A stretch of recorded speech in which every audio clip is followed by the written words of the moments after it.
Hi guys, welcome back to Sleep and Seek. Tonight we begin by stepping into the echoing stone corridors of a medieval castle. The torches flicker along the walls, and you can almost hear the faint whistle of the wind, sneaking through cracks in the heavy wooden doors. It's the kind of setting that looks romantic when you visit as a tourist. But if you had to actually live here, especially on a winter's night, you would probably regret it before the first hour passed. The reality is simple. Castles were freezing, and if you had to sleep inside one without central heating, insulated windows, or even a decent mattress by modern standards, you'd discover quickly that your biggest enemy wasn't rival knights. It was the cold. You probably won't survive this, at least not without a few tricks. So before you get comfortable, take a moment to like the video and subscribe, but only if you genuinely enjoy what I do here. And if you're listening right now, post your location and the local time in the comments. I love seeing where in the world people are tuning in from. Now, dim the lights, let your breathing slow, and imagine yourself preparing for bed in a medieval stronghold. You trudge across the flagstone floor of a great chamber, boots scraping against surfaces worn smooth by centuries of feet. The cold bites at your skin, even though you're fully dressed. The stone walls don't simply resist warmth, they swallow it whole. Historians often describe castles as marvels of defense, but rarely as marvels of comfort. And here's the blunt truth. Those same thick walls that could shrug off a battering ram also trapped cold air like a giant refrigerator. Once the sun dropped, the inside temperature plummeted almost as quickly as the outside. You'd notice your breath forming clouds in front of your face. The air inside feels heavy, damp, and unwelcoming. Castles were designed to keep enemies out, not to keep the chill away. The architects thought about moats, drawbridges, arrow slits, but insulation wasn't really on their blueprints. A mainstream fact worth remembering is that many castles in northern Europe were strategically placed on windswept hills. From a military standpoint, that was brilliant. You could see invaders coming, and the slopes gave you a defensive advantage. But from the perspective of someone trying to get some sleep, it was a curse. Wind scoured every surface and forced icy drafts through gaps in shutters and under doors. You couldn't ask for a worse sleeping environment if you tried. You might think the fireplaces would save you, but no. Even a roaring fire in the great hall barely warmed the immediate circle around it. And the further you moved from the flames, the colder it became. By the time you shuffled toward your bedchamber, the temperature could feel more like a cellar than a living space. Now, here's a quirky tidbit. In some records from the late medieval period, travelers wrote about the shock of frost forming inside the bedrooms of castles. Imagine waking up with icicles hanging from your bed curtains, or discovering the wash basin frozen solid. Chroniclers treated this as almost normal, not worth more than a passing mention. If your chamber didn't grow a thin layer of rime on the walls in January, it meant you were in the minority. And yet, despite this, people survived. Somehow, they figured out ways to keep their bodies from becoming popsicles. Part of that survival instinct involved ritual. As night fell, entire households followed patterns meant to trap whatever warmth they could. The castle might be vast, but the focus was always on shrinking the living space at night. Fires were banked, beds were arranged with curtains, clothes were layered until mobility was a secondary concern, and everyone hoped the draft wouldn't be too cruel. You picture yourself walking into a medieval bedchamber. The bed itself is an impressive piece of carpentry, raised high above the floor. That wasn't for style. It was a strategy to escape the coldest layer of air, which always sinks. Even so, the stone radiates chill upward, and your body feels it the moment you climb under the covers. Historians still argue whether castles truly became more comfortable as centuries passed, or whether the myths of cozy, noble life were exaggerated by later storytellers. Some suggest that tapestries and thick draperies genuinely transformed rooms into warmer spaces, while others insist that the cold always won, no matter how much fabric you hung on the walls. The truth probably lies in the middle. Things improved somewhat, but never to the level of real comfort. You lie back in this imagined bed, the wooden frame creaking as straw-stead bedding rustles beneath you. Outside, the wind moans against the battlements. The only light is from a small oil lamp guttering near the bedside, and even that feels like it struggles to stay alive. Your toes already begin to ache with the sharp cold, even though you're still wrapped in your daytime clothes. And then the sounds of a castle night filter in, the distant echo of boots on stone as a guard changes watch, the creak of rafters under frost. A dog, barking faintly in the courtyard, its voice muffled by the thickness of the walls.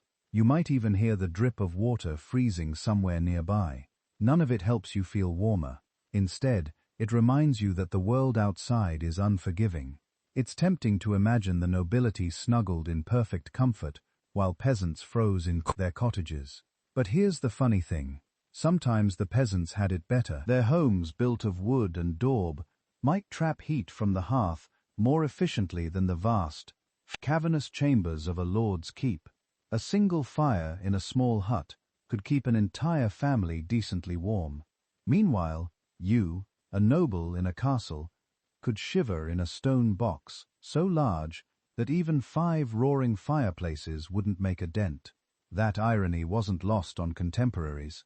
A few surviving letters from clerics and noble visitors remark on the difficulty of getting restful sleep in castles during the winter. They describe the beds as grand, but the nights as bitter. Some even advise travelers to pack extra cloaks, not for show, but for survival. As you continue picturing yourself lying there, you begin to appreciate the ingenuity it must have taken just to get through the night. You didn't simply crawl under a blanket and hope for the best. You layered fabrics, stacked furs, pulled curtains tight, and sometimes even shared your bed with companions, human or otherwise. Every step was about creating microclimates, little zones of warmth, in an environment designed by nature and architecture to be relentlessly cold. The experience reshapes how you think about medieval life. These people weren't just warriors and lords, monks and maidens. They were survivalists. Every bedtime was a test, every winter a trial, and sleep, which we now consider an effortless luxury, had to be engineered carefully, with rituals passed down across generations. Imagine how grateful you'd feel for every flicker of warmth, the sudden comfort of a dog pressed against your feet, the thrill of hot stones placed near your bedding, the tiny victory of keeping frost off your beard through the night. These moments would stick with you far more vividly than any banquet or hunt. Survival was memorable. So tonight, as you lie in your modern bed, with your central heating humming softly, you can spare a thought for those who once lay shivering in stone chambers. Their nights were long, their mornings bitter, and yet they endured. They found a way to sleep in places that should have been uninhabitable.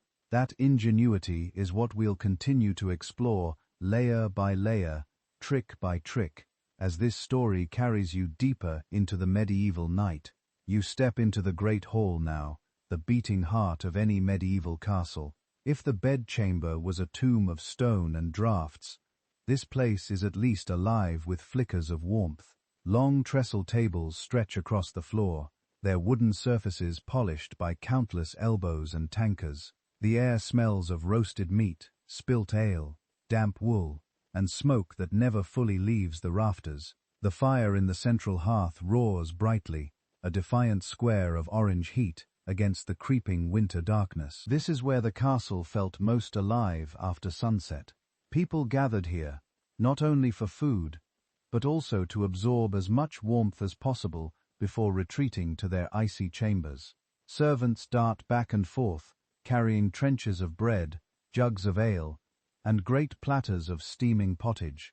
Dogs scavenge underfoot, tails wagging, hoping for scraps. The hall is loud, almost raucous with laughter, song, and the clattering of knives against plates. For a little while, you forget that outside the wind howls across the battlements, and frost is forming on the windows. Here's the plain fact. The Great Hall was the only space in most castles where heating was even remotely successful. A huge open hearth dominated the center or end of the room, and the fire was fed almost constantly in winter. Logs, sometimes entire tree trunks, were hauled in to keep it going. If you had rank, you claimed a seat near it, basking in that golden glow, while servants or less fortunate souls shivered along the edges. But here's the catch. Even in this grand room, the heat only traveled so far. The farther you sat from the flames, the colder the air became, until it felt as though the walls themselves breathed out frost. Heat rose upward, trapped in the smoke-stained rafters, while those on the floor wrapped themselves in cloaks and huddled together. In truth, only a lucky few were ever warm, and everyone else pretended to be. One quirky tidbit that chroniclers mention is that feasts sometimes doubled as strategic heating sessions. Nobles scheduled their largest gatherings during the bitter months, knowing that the body, heat of hundreds of guests, combined with the fire, would turn the great hall into something approaching cozy. In some accounts, it's even said that servants were told to stand closer together simply to generate extra warmth. You could say that feasting was as much about survival as it was about merrymaking. But the glow of the hall didn't last. When the feast wound down, the minstrels packed away their instruments, and the guests staggered off to their beds. The fire was eventually allowed to burn low. Embers glowed red, a last stand against the cold, and shadows grew long on the stone walls. That heat you clung to during the evening dissipated quickly. Within an hour or two, the great hall itself would fall back into frigid silence. Imagine yourself now. You're lingering by the fire, unwilling to leave, stretching your hands to soak up every last spark of warmth. Your cheeks glow hot, but the back of your body already feels the cold creeping in, reminding you of what waits upstairs. The smoke stings your eyes and clings to your hair, but you still dread the moment when you have to climb the spiral staircase to your chamber. Historians still debate whether some castles developed more sophisticated heating systems for their great halls. A few argue that vents and flue allowed the warmth to circulate, especially in later centuries. Others suggest this is wishful thinking, pointing out that medieval building technology simply didn't prioritize comfort. The consensus leans toward the harsher truth. The Great Hall was warm only in the immediate vicinity of the fire and nowhere else. Even the acoustics reminded you that this wasn't a cozy lodge, but a cavernous chamber of power. Every laugh echoed, every footstep amplified, until the soundscape itself seemed too large, too cold. And when the hall emptied, the silence became oppressive, like sitting in the belly of a sleeping giant. One of the most telling images is the transition itself. The walk from the great hall to your bedchamber. Picture leaving the golden firelight, stepping into a narrow passage lit by a single torch. The draft hits you instantly, a knife of cold air rushing through arrow slits and unsealed doorways. Your breath fogs again.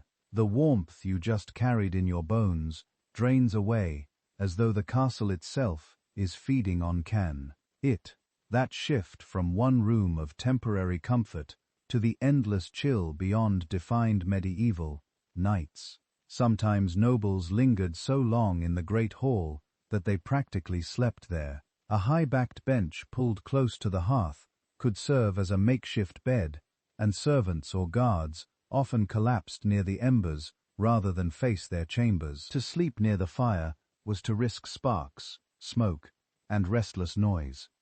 But compared to the icy stone above, it was still tempting. Another curious note from the records. Travelers often complained more about the journey from the great hall to the sleeping quarters than the sleep itself. That brief exposure, moving from warmth into cold, was described as a shock to the body. People spoke of shivers lasting all night because of that walk. It's as if the castle itself punished you for daring to think you might be comfortable. The fading glow of the hall was psychological too. You knew that once you left it behind, the night would be long and merciless. The great hall was not just a room, it was a ritual, a gathering of warmth before surrendering to the cold. Every torch put out, every cup drained, was another step toward a shivering ordeal in bed. Even in the flicker of candlelight, you sense how temporary comfort really was. The fire that once roared now whispers faintly, sparks popping and dying. A servant pokes at it half-heartedly, then gives up, leaving the embers to fade. The sound of laughter and feasting is gone, replaced by the quiet groans of the castle settling into the night. And so you turn reluctantly to climb that staircase, cloak wrapped tightly around you, the memory of warmth fading with each step. The glow of the great hall lingers in your mind like a dream you wish could last, but already your toes numb, your fingers sting, and you realize the rest of the night will be a fight for heat. That fleeting glow is what kept people sane, the ritual of gathering, feasting, and basking in firelight before the cold reclaimed its territory. Without the great hall, the castle would have been unbearable. With it, people at least had a chance to remember what warmth felt like, if only for a few hours. You climb higher into the keep now, away from the fading glow of the great hall, and the air changes immediately. The warmth of the fire is gone, replaced by a damp cold that clings to your bones. The walls are thick, thicker than anything you've seen in modern houses, sometimes 12 feet of stone separating you from the outside world. At first, that sounds like protection, but here's the irony. Those very walls that stopped arrows and siege engines also trapped the chill inside.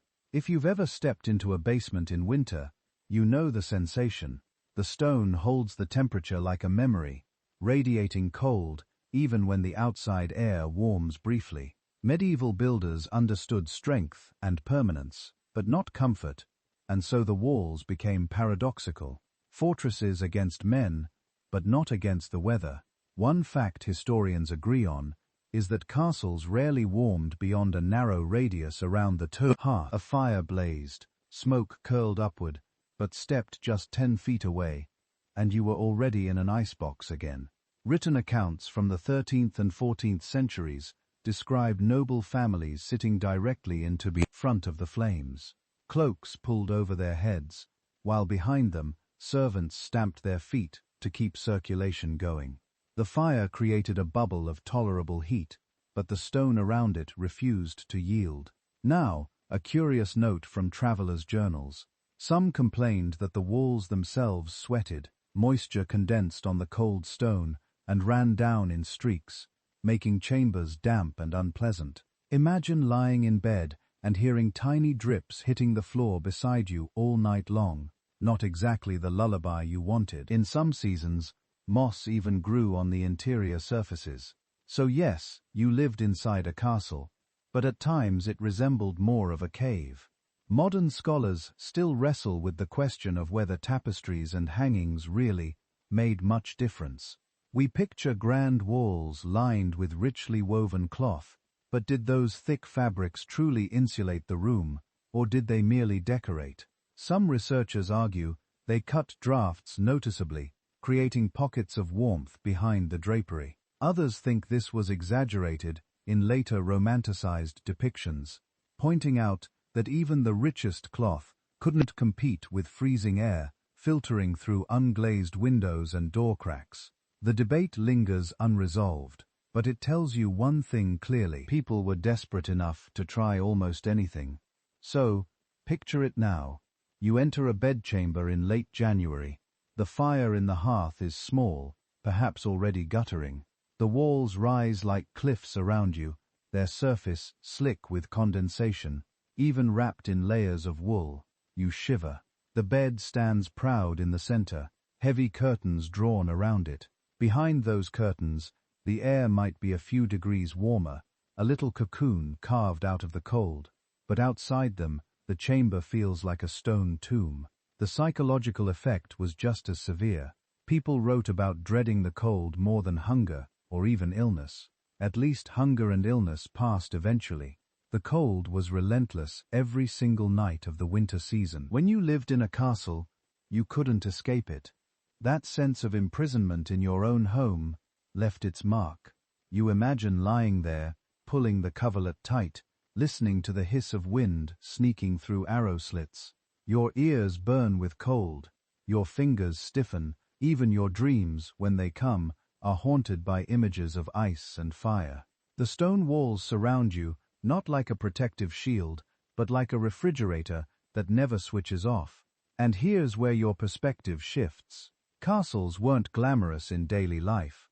They were survival machines, yes, but they made you pay a price for that protection. Comfort was sacrificed for security, and every winter's night reminded you that stone might keep you safe from arrows, but it would never keep you warm.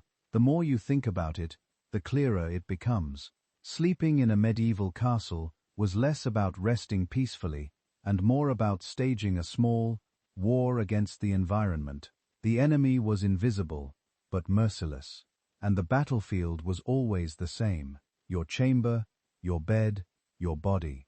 You shuffle across the chamber floor, and instead of carpets or polished wood, your boots crunch against something far humbler: rushes strewn across the stone.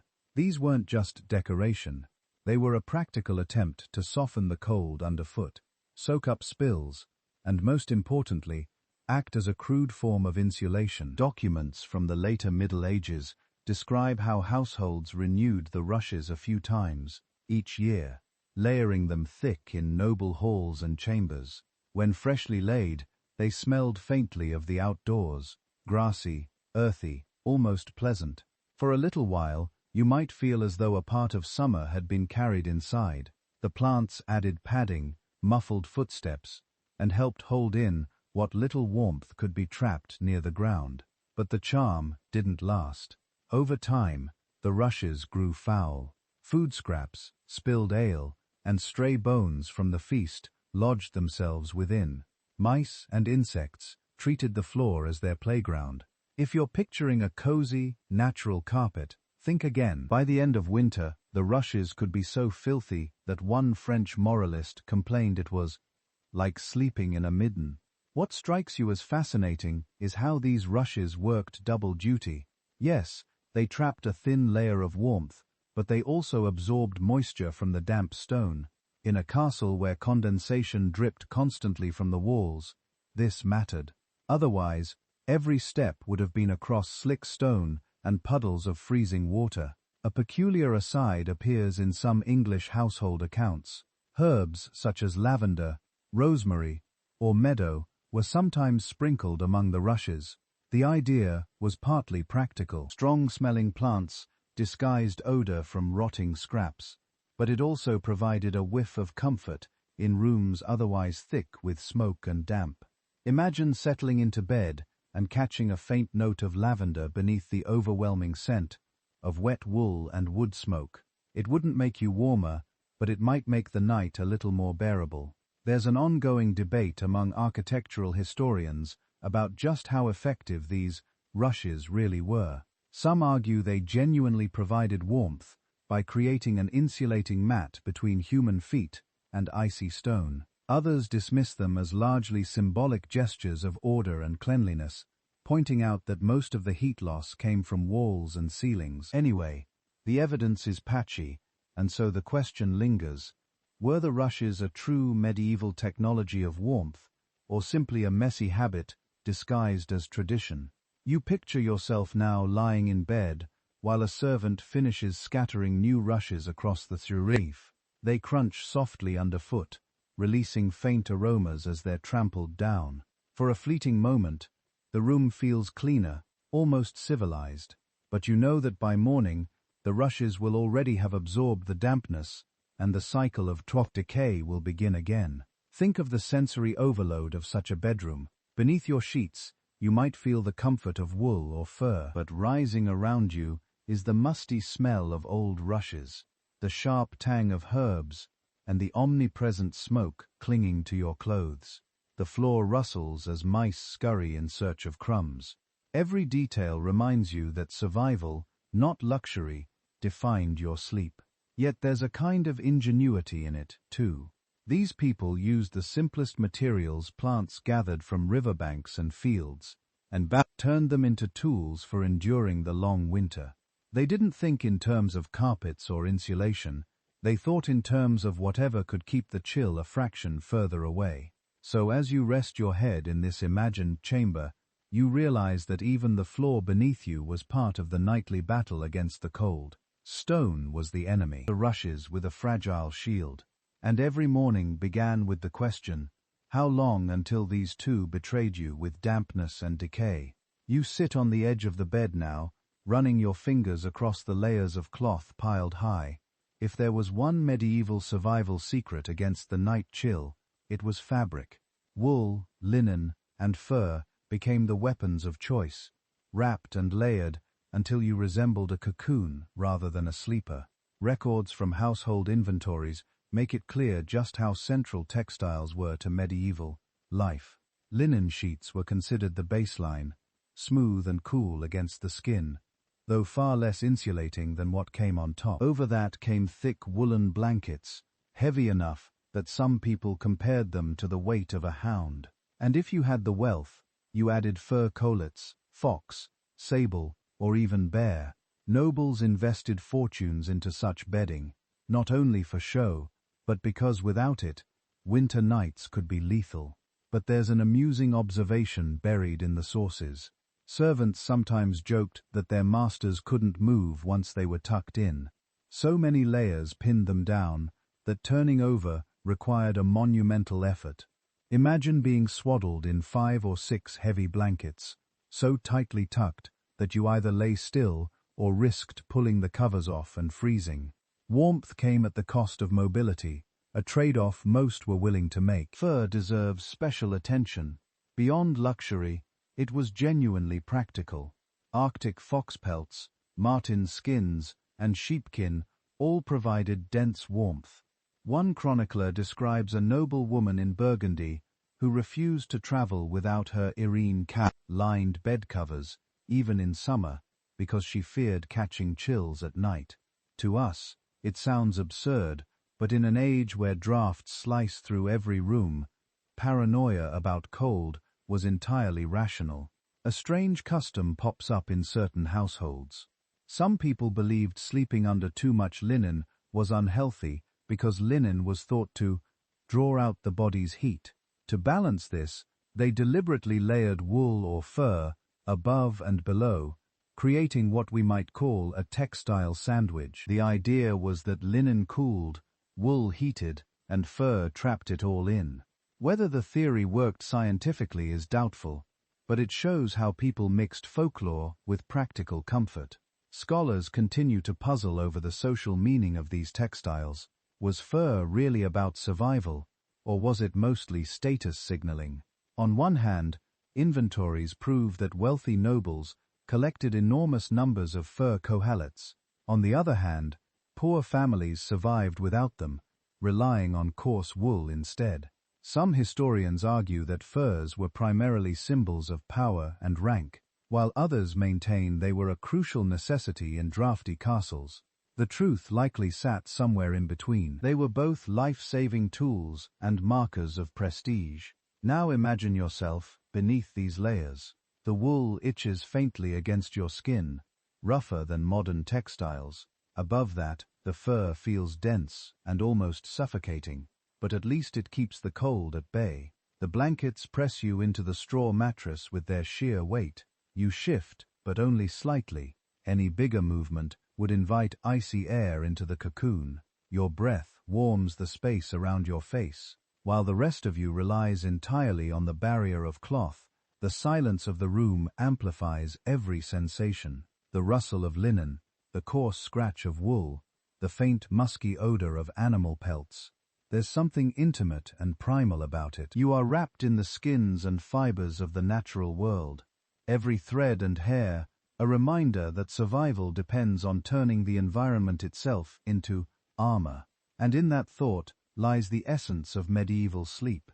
To rest was to build a fortress inside a fortress, not with battlements and moats, but with sheets and furs. Each night, you barricaded yourself against the cold with whatever textiles you could muster. Without them, even the most magnificent castle chamber would feel like the inside of a crypt. So, as you lie there in this imagined cocoon, you begin to understand the nightly ritual. Gather layers, weigh yourself down, and hope they hold until morning. The cold might rattle the shutters, creep through the stones, and swirl around your bed, but inside the fortress of fabric, you stood a fighting chance.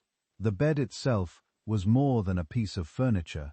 It was a machine designed to create a small, livable climate inside an otherwise hostile room. When you draw back the heavy curtains of a medieval four-poster, you aren't just peeking into someone's private sleeping space, you're stepping into a micro-world built for survival. Detailed inventories from noble households show how important these great beds were.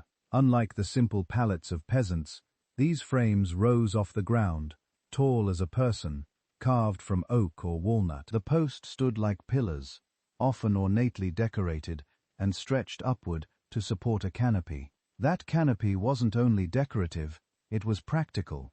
By draping curtains down the sides, you trapped your own body heat inside. It turned an icy chamber into something faintly resembling warmth. Think of it like a medieval tent inside your bedroom. Once the curtains were closed, the difference could be dramatic. The heat from your breath, from your body, from the thick bedding, all collected within a drafty room where the temperature might hover just above freezing. Those extra few degrees could mean the difference between a miserable night and something tolerable. There's an off-cited record from a French duchess who traveled with her bed dismantled and packed on carts. Why go to that trouble? Because the bed wasn't just furniture, it was life support. To sleep in an unfamiliar castle or abbey without your own canopy and curtains was to risk shivering all night long. A curious detail crops up in some English sources. The curtains themselves were sometimes waxed or lined with oiled cloth to block drafts more effectively. Imagine pulling those curtains closed, the fabric heavy, faintly smelling of beeswax or resin. They didn't just block the cold, they also created darkness, muffling sound and light, giving the illusion of privacy in rooms that were rarely truly private. Modern scholars still discuss how effective these beds really were. Did they genuinely warm sleepers, or do later romantic depictions exaggerate their usefulness? Archaeological evidence suggests the curtains were thick and layered, so there's reason to believe they worked.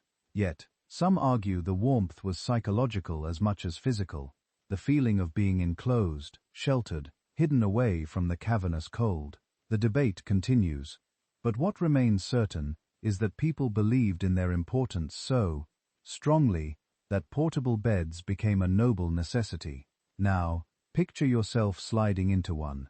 The bed cracks under your weight, the straw mattress rustles, and then you reach to pull the curtain closed. Instantly, the air feels different. Still cold, yes, but no longer assaulted by drafts from the arrow slits. Your breath fogs less quickly. Your body relaxes into the layered covers, and you sense that you might actually fall asleep.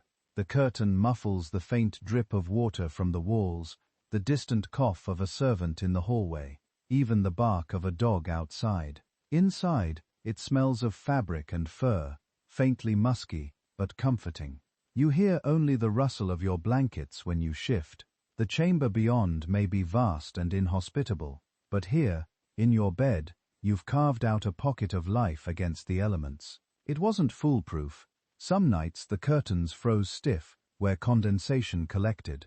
Other nights the smoke from the hearth drifted inside, choking you awake. But for most nobles, the four-poster canopy bed represented the best defense available against the nightly siege of cold. And this is where you realize the ingenuity of medieval people wasn't in grand inventions, but in small, clever adaptations. No central heating, then build a private climate bubble. No insulation, then hang thick curtains and seal yourself in. Every night was a negotiation with the cold, and the canopy bed was the closest thing to a truce. Imagine lying there now, your eyelids heavy, the world beyond the curtain fading into silence. The chamber is still cold, the castle still drafty, but you've made a space where survival feels possible. You drift towards sleep, not because the night has grown warmer, but because you've managed, through fabric and wood, to outwit it just enough. Beneath all those blankets and curtains, the foundation of your night's rest was still the mattress itself. What lay under you could determine whether you passed the night in some level of comfort, or whether you woke aching, frozen, and cranky. In the Middle Ages, bedding came in many forms, but two stood out: the feather bed and the straw tick. The feather bed was the luxury choice. Imagine sinking into a sack stuffed with goose or duck feathers, soft and pliable, cradling your body with warmth. Inventories from noble estates often list multiple feather beds, carefully stored and moved with the household whenever the lord traveled. A well-stuffed stuffed feather mattress could be so thick that one sat nearly a foot above the bed. Frame, a bouncy cushion in an otherwise unforgiving chamber. Families prized them, guarded them, and passed them down as treasured possessions. They weren't simply comfortable, they were symbols of status. But here's a twist. Feather beds could also become suffocatingly hot, trapping body heat until sleepers woke drenched in sweat, even in winter. One amusing complaint survives from a 15th-century letter where a guest moaned that his host's bed swallowed him like a goose in a pot. Too many feathers meant you sank too deep, and instead of gently cushioned sleep, you spent the night struggling to crawl back to the surface. For most people, though, the reality was a straw tick, a large sack filled with straw, hay, or reeds, stuffed until it formed a crude mattress. Peasants used them, soldiers used them, and even castles filled their lesser chambers with them. They were cheap, easy to refill, and moderately effective at lifting you off the icy floor. But straw came with its own curses. It flattened quickly, poked through the cloth, and often harbored fleas. Households had to beat the bed regularly, literally whacking and shaking the straw sack to fluff it up and drive out vermin. By morning, your body might itch from straw scratches, but at least you'd survived the night. Contemporary sources note a strange detail. Some people mixed herbs into the straw, not only to sweeten the smell, but also to ward off pests. Lavender, mint, or pennyroyal might be tossed in, leaving a faint fragrance that masked the sour odor of damp hay. If you've ever slept on a straw-stuffed mattress, you know the smell never quite leaves. It lingers, earthy and musty, seeping into clothes and hair. Researchers still debate just how common feather beds really were. Some argue they were rare luxuries reserved for the very top tier of society. Others point to records showing middling households owning at least one feather bed, suggesting they were more widespread than assumed. The disagreement comes down to patchy evidence, but what it reveals is that sleeping surfaces matter deeply enough to be meticulously recorded. Imagine yourself lying down on a straw tick in a drafty chamber. The sack rustles beneath you, uneven lumps pressing against your back. Each shift releases a puff of grassy scent mixed with the faint sharpness of herbs. You hear the tiny scurry of mice somewhere within the rushes on the floor, and you wonder if they'll pay you a visit. The blankets above press heavy, but the straw below reminds you that comfort in this age was never guaranteed. Now picture the alternative, a feather bed in a noble room. You sink deep into the softness, your body embraced by down. It feels heavenly until the warmth grows stifling, the feathers shift, and you roll into a hollow that cradles you a little too tightly. You push at the blankets, searching for fresh air, but the curtains trap everything in. You fall back asleep anyway, knowing this discomfort is still 1,000 times better than straw. The choice between straw and feathers mirrored the medieval social ladder. To lie on feathers was to belong to the privileged. To lie on straw was to accept necessity. Both, however, were responses to the same challenge, keeping the body alive in cold, unforgiving stone chambers. And so, as you drift off in your imagined bed tonight, you realize that medieval sleepers were never passive. Every mattress, whether humble or grand, represented effort, adaptation, and a small victory over the cold. You didn't just collapse into bed, you made a strategic decision: sink into feathers or endure straw, all in the hope of surviving until dawn. Even the most carefully built bed, with its curtains, feather mattresses, and heaps of blankets, couldn't always guarantee survival on its own. What made the difference on the coldest nights wasn't furniture, it was company. Sleeping alone in a stone chamber meant your body heat simply bled into the walls. Sleeping beside others meant warmth multiplied.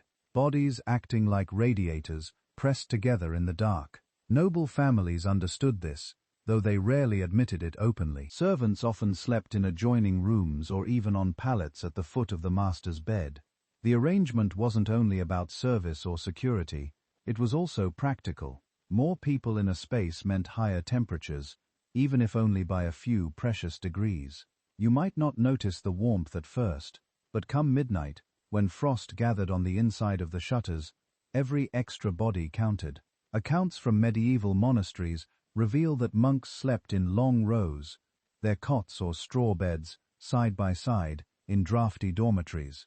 The reasoning wasn't solely communal discipline, it was also survival. In those crowded quarters, body heat created a layer of insulation, however thin. The same principle applied in barracks, where soldiers huddled in rows, cloaks pulled tight, trusting that together they'd resist the chill better than alone.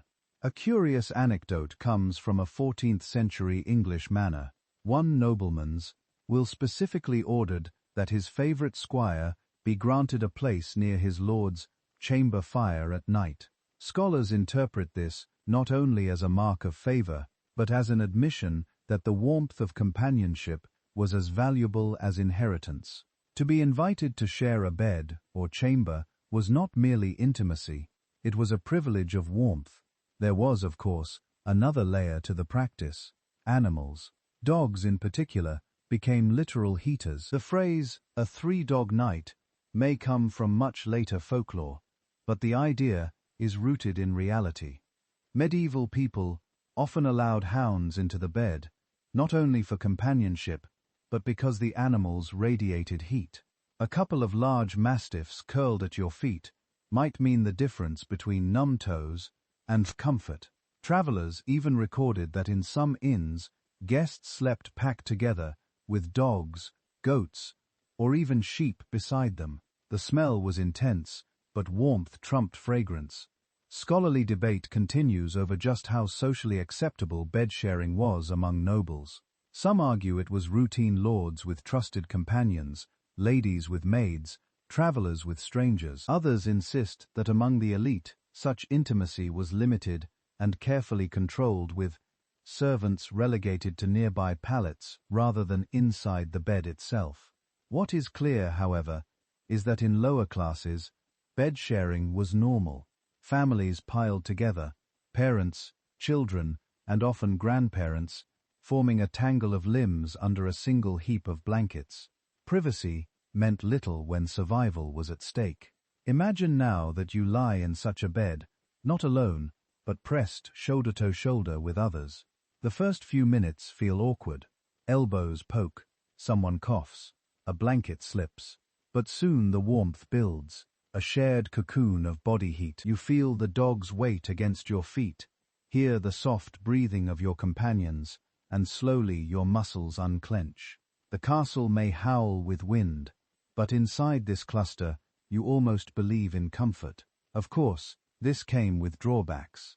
Fleas and lice spread easily, and whispers in the dark carried secrets. But when you weighed those irritations against the risk of shivering through a sleepless night, the choice was simple. You chose warmth over dignity, companionship over solitude. To modern minds, the thought of sharing a bed with servants, siblings, or animals may feel uncomfortable. But for the medieval sleeper, it was survival strategy passed down and accepted as common sense. In a world of stone and frost, every extra body was a blessing. So, as you pull your own blanket tighter tonight, think of those long-ago sleepers who faced the same cold but had fewer defenses. Their solution was simple: share what warmth you had and hope the night would be merciful. Imagine blowing out your candle and settling under the covers. It isn't just the blankets or the bed curtains that keep you alive tonight. It's also what you're wearing. Unlike the modern custom of slipping into pajamas, or even nothing at all, medieval people often went to sleep nearly as bundled up as they were by day. Clothing itself became part of the insulation system. Household accounts and surviving garments show that the staple bedtime attire was the night shirt, a long, loose linen garment resembling an oversized tunic. Linen might not sound warm to you, but it was the practical choice. Easy to launder compared to wool, relatively smooth against the skin and breathable. Over that, you might throw on an extra wool tunic or even a cloak, depending on the severity of the cold. To medieval minds, the more layers the better. But one detail stands out: the nightcap, or coif. These were small cloth caps, tied under the chin, or simply pulled snugly over the head. Why such an emphasis on covering the skull? Because it was widely believed, quite sensibly, that most body heat escaped through the head. A medieval sleeper without a coif was like a knight without armor, dangerously exposed. Illuminated manuscripts even show figures tucked into bed with their heads neatly wrapped, looking more like they're ready for travel than for dreams. The nightshirt itself could vary in length. Poor families wore what they had, often their undertunic repurposed for sleeping. Wealthier nobles commissioned nightwear embroidered with fine thread or edged in fur. Some ladies even had sleeping hoods that trailed with ribbons, though one suspects those were impractical in reality. Whatever the style, the principle was clear: cover everything you could. A curious note from a 15th-century medical text recommends that sleepers bind their feet in linen or wool against the night air. This wasn't mere fashion. It was early recognition that extremities froze first. People wrapped their toes, ankles, and even hands in strips of cloth before bed, creating makeshift socks and mittens. You can almost feel it. Your hands swaddled, your feet cocooned, every inch of skin shielded from the relentless cold. But what about debate? Scholars remain divided over how widely specialized sleep clothing existed, as opposed to simply reusing daytime garments. Some argue that for peasants, there was no such thing as nightwear. People simply collapsed in whatever they wore during the day. Others point to wills and inventories that mention night linens, specifically suggesting that, at least for the middle and upper classes, distinct sleep attire was normal. Both views hold truth, depending on rank and region, but all agree that covering up at night was non-negotiable. Now picture yourself preparing for bed in this way. You strip off your heavier outer layers, slip into a long linen shirt, and tug a cap snugly over your ears. The air nips at your neck until you pull the blankets up. Every fiber of fabric adds a tiny layer of defense, and together they form a cocoon. The bed might be drafty, the room freezing, but at least your body has become a fortress of cloth. The sensory details are vivid. The linen is cool and faintly scratchy at first, warming as your skin heats it. The wool smells faintly of sheep and lanolin, earthy but reassuring. Your cap presses gently around your head, muting sound and making you feel enclosed. You wriggle into position, swaddled like a parcel, and wait for sleep to come. There was another reason for night clothes, beyond warmth: modesty. In a world where bed-sharing was common, being half-dressed or naked was unacceptable. Even married couples were often depicted in manuscripts wearing caps and long shirts in bed. It wasn't just about surviving the night. It was about propriety. And so whether you were a lord, a lady, a servant, or a soldier, your nightshirt and coif served a social function as much as a practical one. Think of the rhythm of such nights. The ritual of dressing not down, but up, layering more cloth, tying knots, and smoothing wrinkles before extinguishing the light. In our modern sense, nightwear is associated with relaxation. For the medieval sleeper, it was armor against the elements. So, as you tug your own blanket tonight, think of those long-ago figures who climbed into bed looking more like travelers than dreamers. Typeless, bundled in linen and wool, heads wrapped tightly against the dark. Their sleep was not effortless. It was engineered stitch by stitch, layer by layer, against the endless siege of cold stone. Picture the moment before you slip under the covers. A servant steps forward, carrying a long-handled pan, its brass surface glowing faintly in the firelight. Inside, hot coals crackle and hiss, filling the chamber with the smell of ash and heated metal. This curious object was the medieval warming pan, a tool as simple as it was ingenious, because who wanted to crawl into sheets that felt like blocks of ice? The ritual went like this. The servant slid the pan back and forth between the bedclothes, the coals inside radiating heat through tiny perforations. The sheets above puffed with smoke, and the air filled with the faint tang of burning wood. For a few minutes, the bed transformed from a frozen slab into something almost inviting.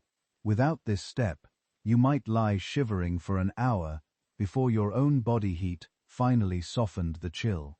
Surviving inventories from noble households list warming pans alongside candlesticks and fur chamber pots, ordinary tools of nightly life.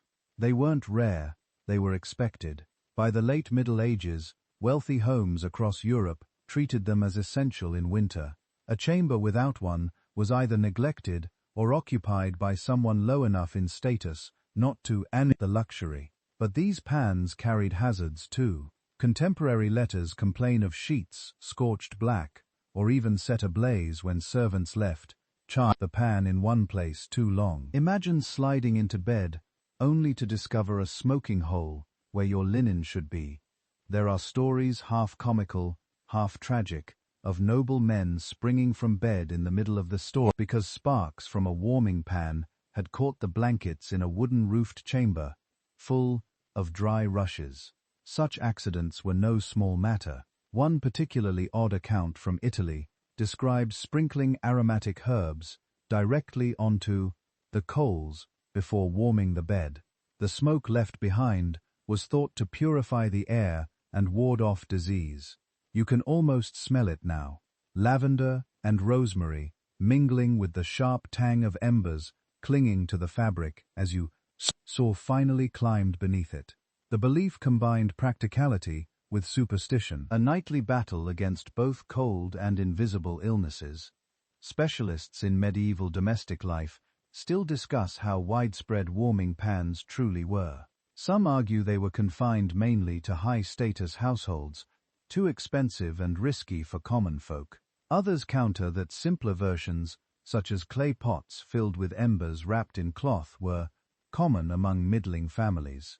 The truth is elusive, because such humble items rarely survived. What's clear, however, is that some method of preheating the bed existed across society, even if the form varied. Now, imagine yourself watching the process in your chamber.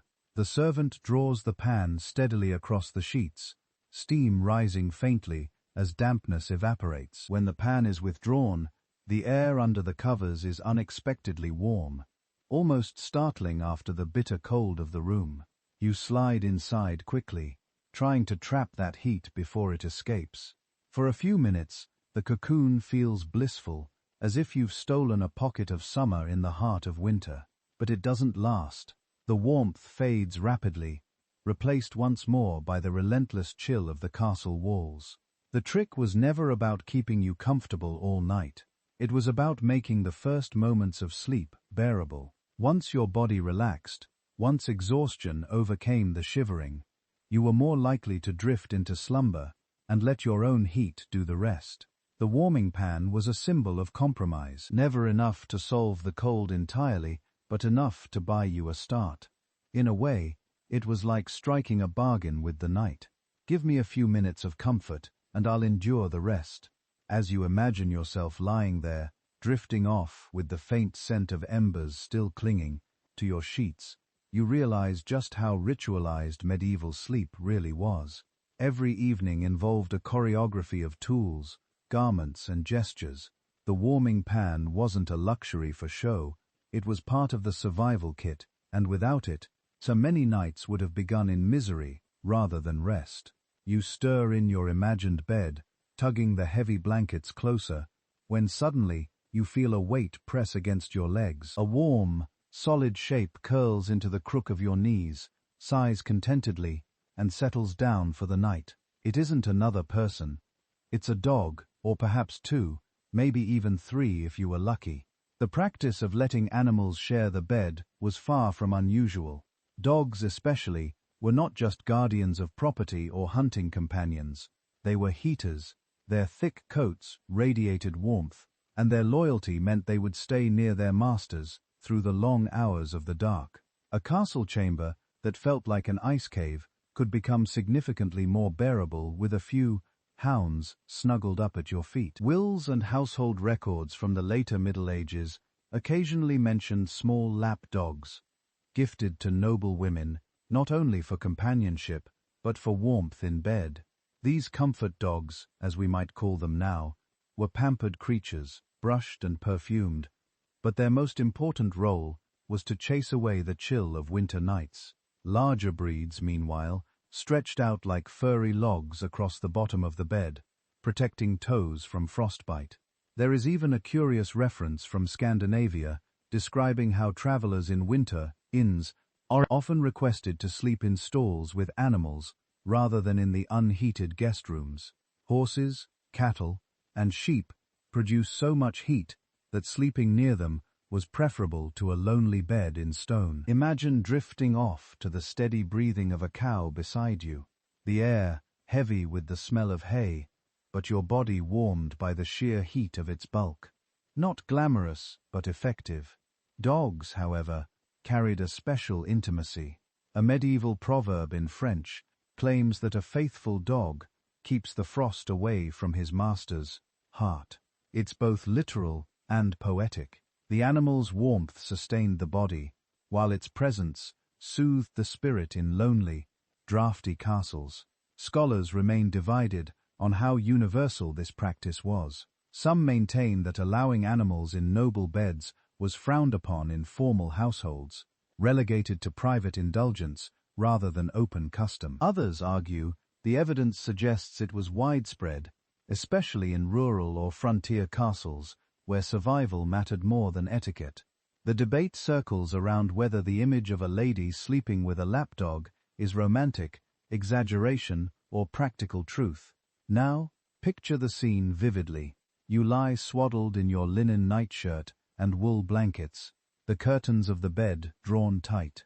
Outside, the wind shrieks along the battlements. Your toes ache with cold, until suddenly you feel the warmth of a hound pressed against them. Its fur is coarse, its body solid, and though it carries the scent of the hunt and the outdoors, you welcome it without hesitation. Another dog curls at your side, and soon you are cocooned, not just in cloth, but in living heat.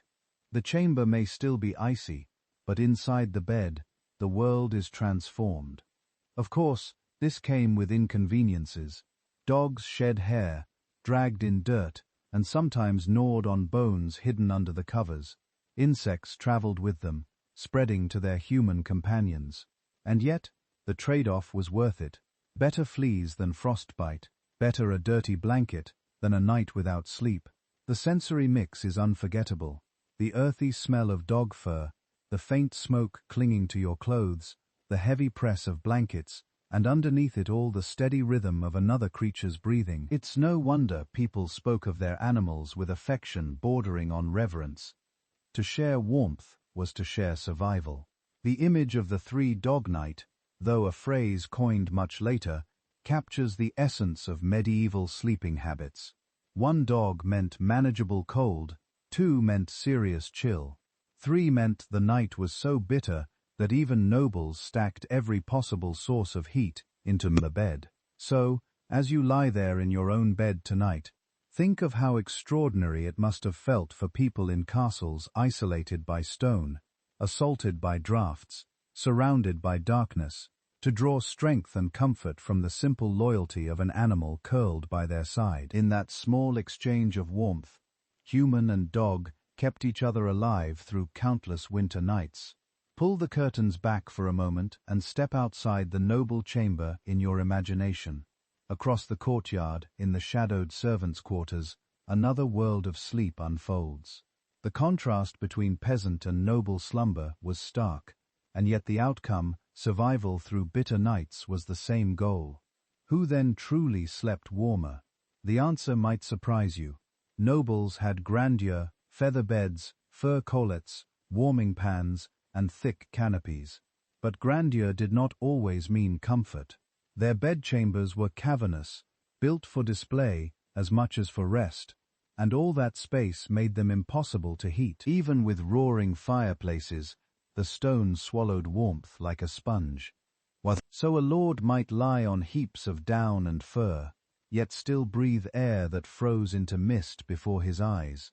Meanwhile, peasants lived in humbler houses of timber and daub, small enough that a single hearth warmed the entire interior. A thatched roof, thick with straw, acted as insulation. Families huddled together, often with animals stabled at one end of the room, and the combined heat kept the air far more tolerable than in a draughty keep. A visitor to a 14th-century English village wrote with mild astonishment that though the huts were mean, they held warmth far better than the Lord's Tower, and yet status determined more than comfort. Nobles had access to finer materials, wool of high quality, imported furs, linen that softened with washing. Peasants made do with coarse wool and blankets patched until they thinned, or sheepskins cured roughly in smokehouses. Their bedding smelled strongly of lanolin and hearth smoke, and though it insulated well, it never looked or felt luxurious. One curious note from memorial records shows that peasants sometimes slept directly on their benches near the fire, their children curled in their laps. They risked sparks and smoke, but the closeness to the hearth guaranteed warmth. In contrast, the noble's bedchamber, separated from the great hall, often lacked that immediate heat. Comfort was thus unevenly distributed, not always in the way you'd expect. Researchers today still puzzle over the real hierarchy of warmth. Did wealth automatically buy you better sleep? Or did peasants, in their cramped but snug cottages, manage to endure the winter nights more easily? Evidence points both ways. Some scholars argue that nobles' sheer volume of textiles kept them superior. Others insist the smaller communal spaces of the lower classes offered practical warmth that the aristocracy's grandeur could not match. The discussion remains unresolved, highlighting how much sleep itself mirrored social divisions. Imagine now the two scenes side by side. In the castle, a nobleman shifts beneath heavy layers, his breath curling white, the vast room echoing with every gust of wind against the shutters.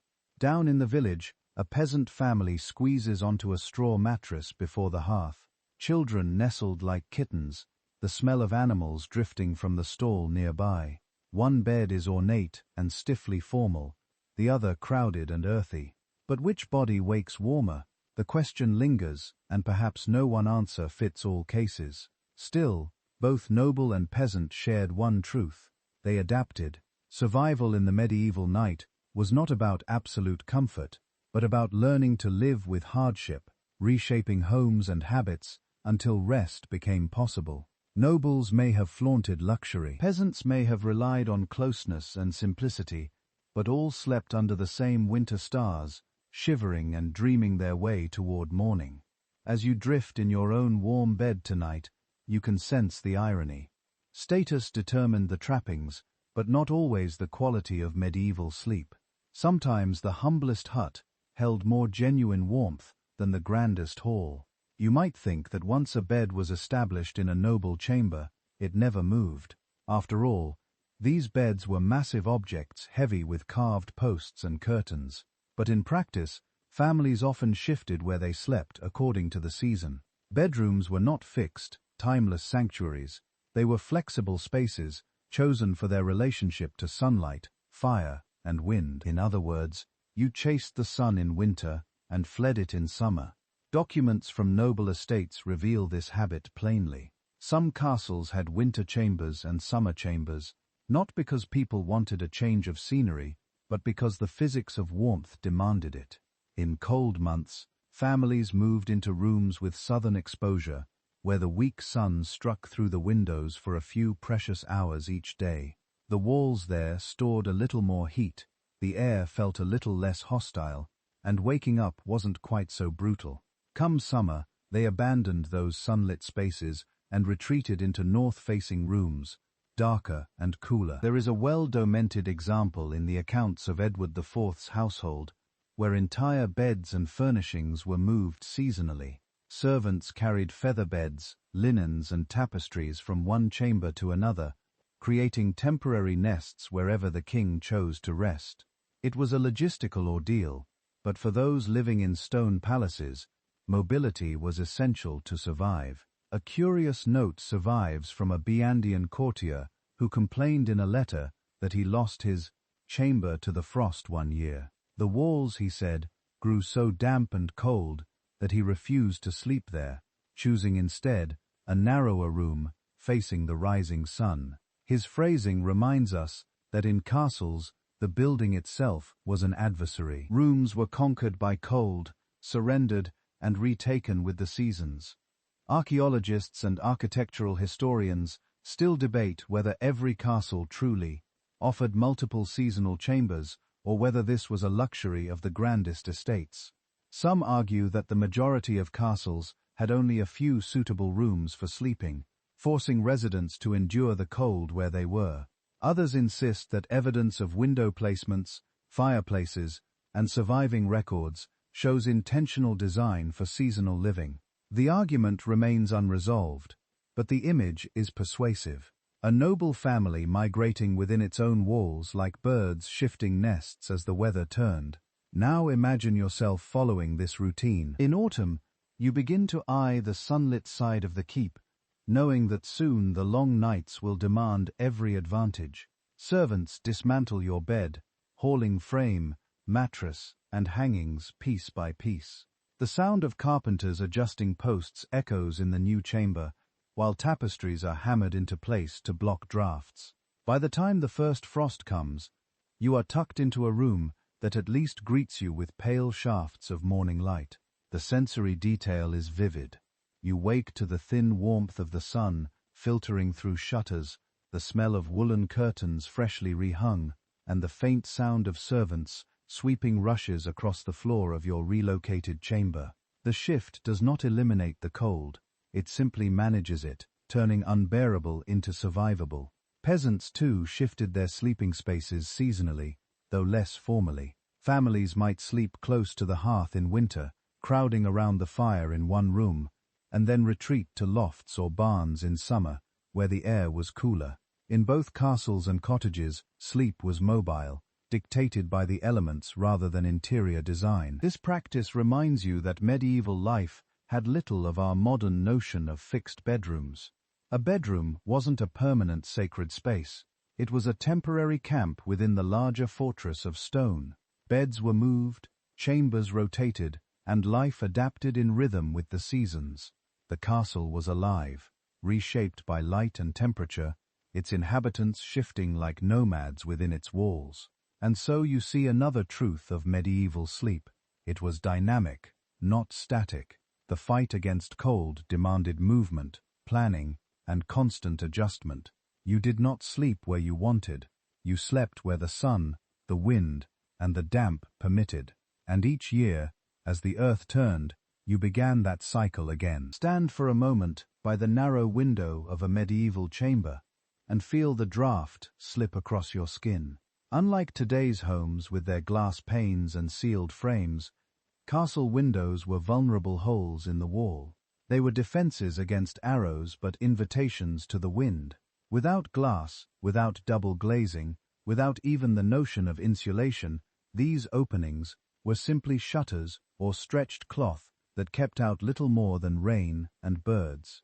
Written surveys of medieval households reveal that in many castles, glass was so rare it was reserved for chapels or the lord's private oratory. Ordinary chambers had wooden shutters, thick planks that could be barred from the inside. In summer, they stood open for light and air, but in winter they shut tight, creaking in the wind.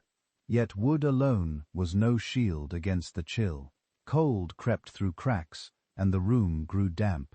A practical solution was to stretch cloth across the opening, sometimes linen soaked in oil or wax, to make it translucent and resistant to rain. By day, This allowed a dim amber glow to enter, soft and hazy, like sunlight through parchment. By night, it dulled the shriek of the wind, but never silenced it. The fabric flapped, the frame rattled, and sleepers learned to live with the constant reminder that their fortress was porous. One intriguing reference comes from a 13th-century French household account describing horn windows. Thin slices of animal horn were scraped translucent and set into wooden frames. These provided a crude but sturdier alternative to cloth. They admitted pale light and resisted weather better, though they yellowed quickly and warped. Imagine looking out through such panes, the world blurred as if seen through fogged glass. Yet inside your chamber, the air just a fraction less brutal. Archaeologists and architectural historians debate how common these horn or oiled cloth windows really were. Some argue they were luxuries of the wealthiest castles, while most households relied only on shutters. Others suggest that by the later Middle Ages, they were surprisingly widespread in northern Europe. The evidence is fragmentary, but the very existence of debate reminds us how desperate people were to improvise barriers between themselves and the cold. Now picture yourself at such a window. The shutter is drawn, the cloth tacked across the frame, and still a sharp line of frost forms along the sill. Your breath clouds as you lean near it. Outside, the snow reflects the moon, but inside, you hear the faint rattle of wood and the moan of wind, searching for a gap. No matter how carefully you hang your bed curtains, you know the draft will find its way to you. The soundscape is haunting, shutters banging in a distant corridor, fabric snapping faintly like sails, servants muttering as they stuff rags into cracks. Some households even pressed moss or clay into gaps around the frames as makeshift insulation. It was messy, unsightly, and temporary, but when the night dipped below freezing, any measure was better than none. Peasants in cottages faced the same battle. Their houses often had no windows at all, just shutters to close off narrow slits. Some used bladder membranes from animals stretched thin to let in light. The effect was eerie. Rooms glowed faintly, but with distorted shadows, as if the world outside were behind a veil. At night, though, even these coverings hardened with frost, turning translucent sheets into brittle ice. For nobles, the irony was bitter. Their high towers gave them status and defense, but also exposed them to cutting winds. Guests sometimes remarked that the higher they slept, the colder they felt. A peasant in his low hut might envy the wealth of a lord, but not the draught whistling through a tower chamber window. And yet there was beauty too. Imagine lying in bed on a moonlit night, the shutters cracked just enough to let silver light wash across the floor. The cold seeped in. Yes, poetry of shadows. The silhouette of branches against the curtain, the faint glow of snow outside. Medieval sleep was a balance of discomfort and wonder, where the harshest nights also offered moments of fragile peace. So when you draw your own curtains tonight, picture those ancient windows. They were less barriers than reminders that no matter how thick the walls, the night always found its way in. Sleep was never about conquering the cold entirely. It was about learning to live with it, draught after draught, until morning broke. You picture yourself approaching the hearth of a castle bedchamber, expecting salvation in the blaze. Surely a fire in a stone room must mean warmth, but the reality is far less comforting. Medieval fireplaces were enormous, their chimneys yawning wide enough that entire trees could be fed into them. Yet for all their spectacle, they were poor at actually heating the space. The reason was simple physics. The wider the chimney, the more heat escaped directly upward with the smoke. Flames roared, sparks danced, logs collapsed into glowing embers, and yet step more than a few paces away, and your breath still misted in the air. The fire created a bright oasis of heat in its immediate circle. But beyond that, the castle chamber remained bitterly cold. Household records emphasize how much wood this demanded. A single winter week in a large castle might consume entire wagon loads of timber. Forest management became a constant concern. not just for construction, but for fuel. One lord in France complained bitterly in his letters that keeping his great hall warm had emptied the woods faster than any war. Fires devoured resources, yet rarely provided the comfort one imagined. There are amusing accounts, too. Guests sometimes joked that noble fireplaces were big enough to roast an ox, but too weak to warm a man. The exaggeration rings true. These hearths provided spectacle, light, and a sense of majesty, but little real relief against the unrelenting chill of stone walls. Some households experimented with placing iron firebacks behind the flames, reflecting heat into the room. Others lined hearths with tiles to store warmth a little longer. But these measures were partial solutions, tinkering against a problem too large to conquer fully. A blazing fire might keep your feet warm if you sat right in front of it, but your back remained icy, and your bed across the room might as well have been outdoors. Scholars still dispute how effective castle fireplaces truly were. Some argue they provided meaningful warmth when combined with hangings and heavy furniture, creating a layered system of heat retention. Others contend they were almost symbolic, more about status and ritual than comfort, since most of the energy vanished up the chimney. The truth likely varied from castle to castle, depending on resources, design, and climate. Now imagine yourself in such a room. The fire crackles loudly, spitting sparks onto the hearthstones. Smoke curls upward, leaving a faint tang in the air. Your face feels flushed, prickling with warmth, but your shoulders remain cold. You shuffle closer, holding out your hands until you nearly singe your sleeves. Then, reluctantly, you retreat to your bed across the chamber, only to find the temperature drops with every step. By the time you slip under the blankets, you may as well have been sitting outside. Peasants, by contrast, often benefited more from their smaller hearths. A single central fire in a modest cottage heated the whole interior, smoky though it was. The cramped space meant that flames and bodies together maintained tolerable warmth. The grand noble fireplaces, by contrast, burned through resources, but left chambers half frozen. Grandeur once again failed to translate into comfort. And yet the ritual of the fire mattered. It wasn't just about heat, it was about gathering, about light, about the reassurance that at least something pushed back against the darkness. People prayed by the fire, shared stories by it, dozed in chairs beside it. Even when the warmth didn't carry across the room, the glow offered psychological safety, a beacon of life in the cavernous cold. So when you imagine a medieval night, don't think of a roaring fireplace saving you from frost. Think instead of a fragile island of heat in a sea of icy air, comfort that lasted only as long as when you stayed near, and comfort that disappeared the moment you climbed into bed. The hearth was a performance as much as a practical tool, and the medieval sleeper learned to be grateful for what little it could give. You lean closer to that glowing fireplace, and for a fleeting moment, it feels safe. But then, another reality of medieval life asserts itself. Smoke. Fireplaces were not clean, efficient machines.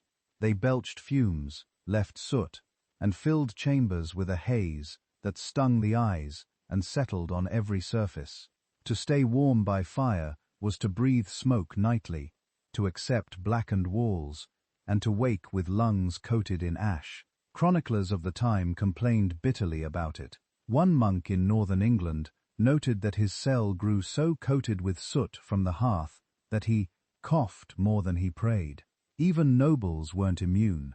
Court records mention women lamenting ruined gowns and linens discolored by constant smoke, exposure. A newly cleaned tapestry might turn grey within a single winter.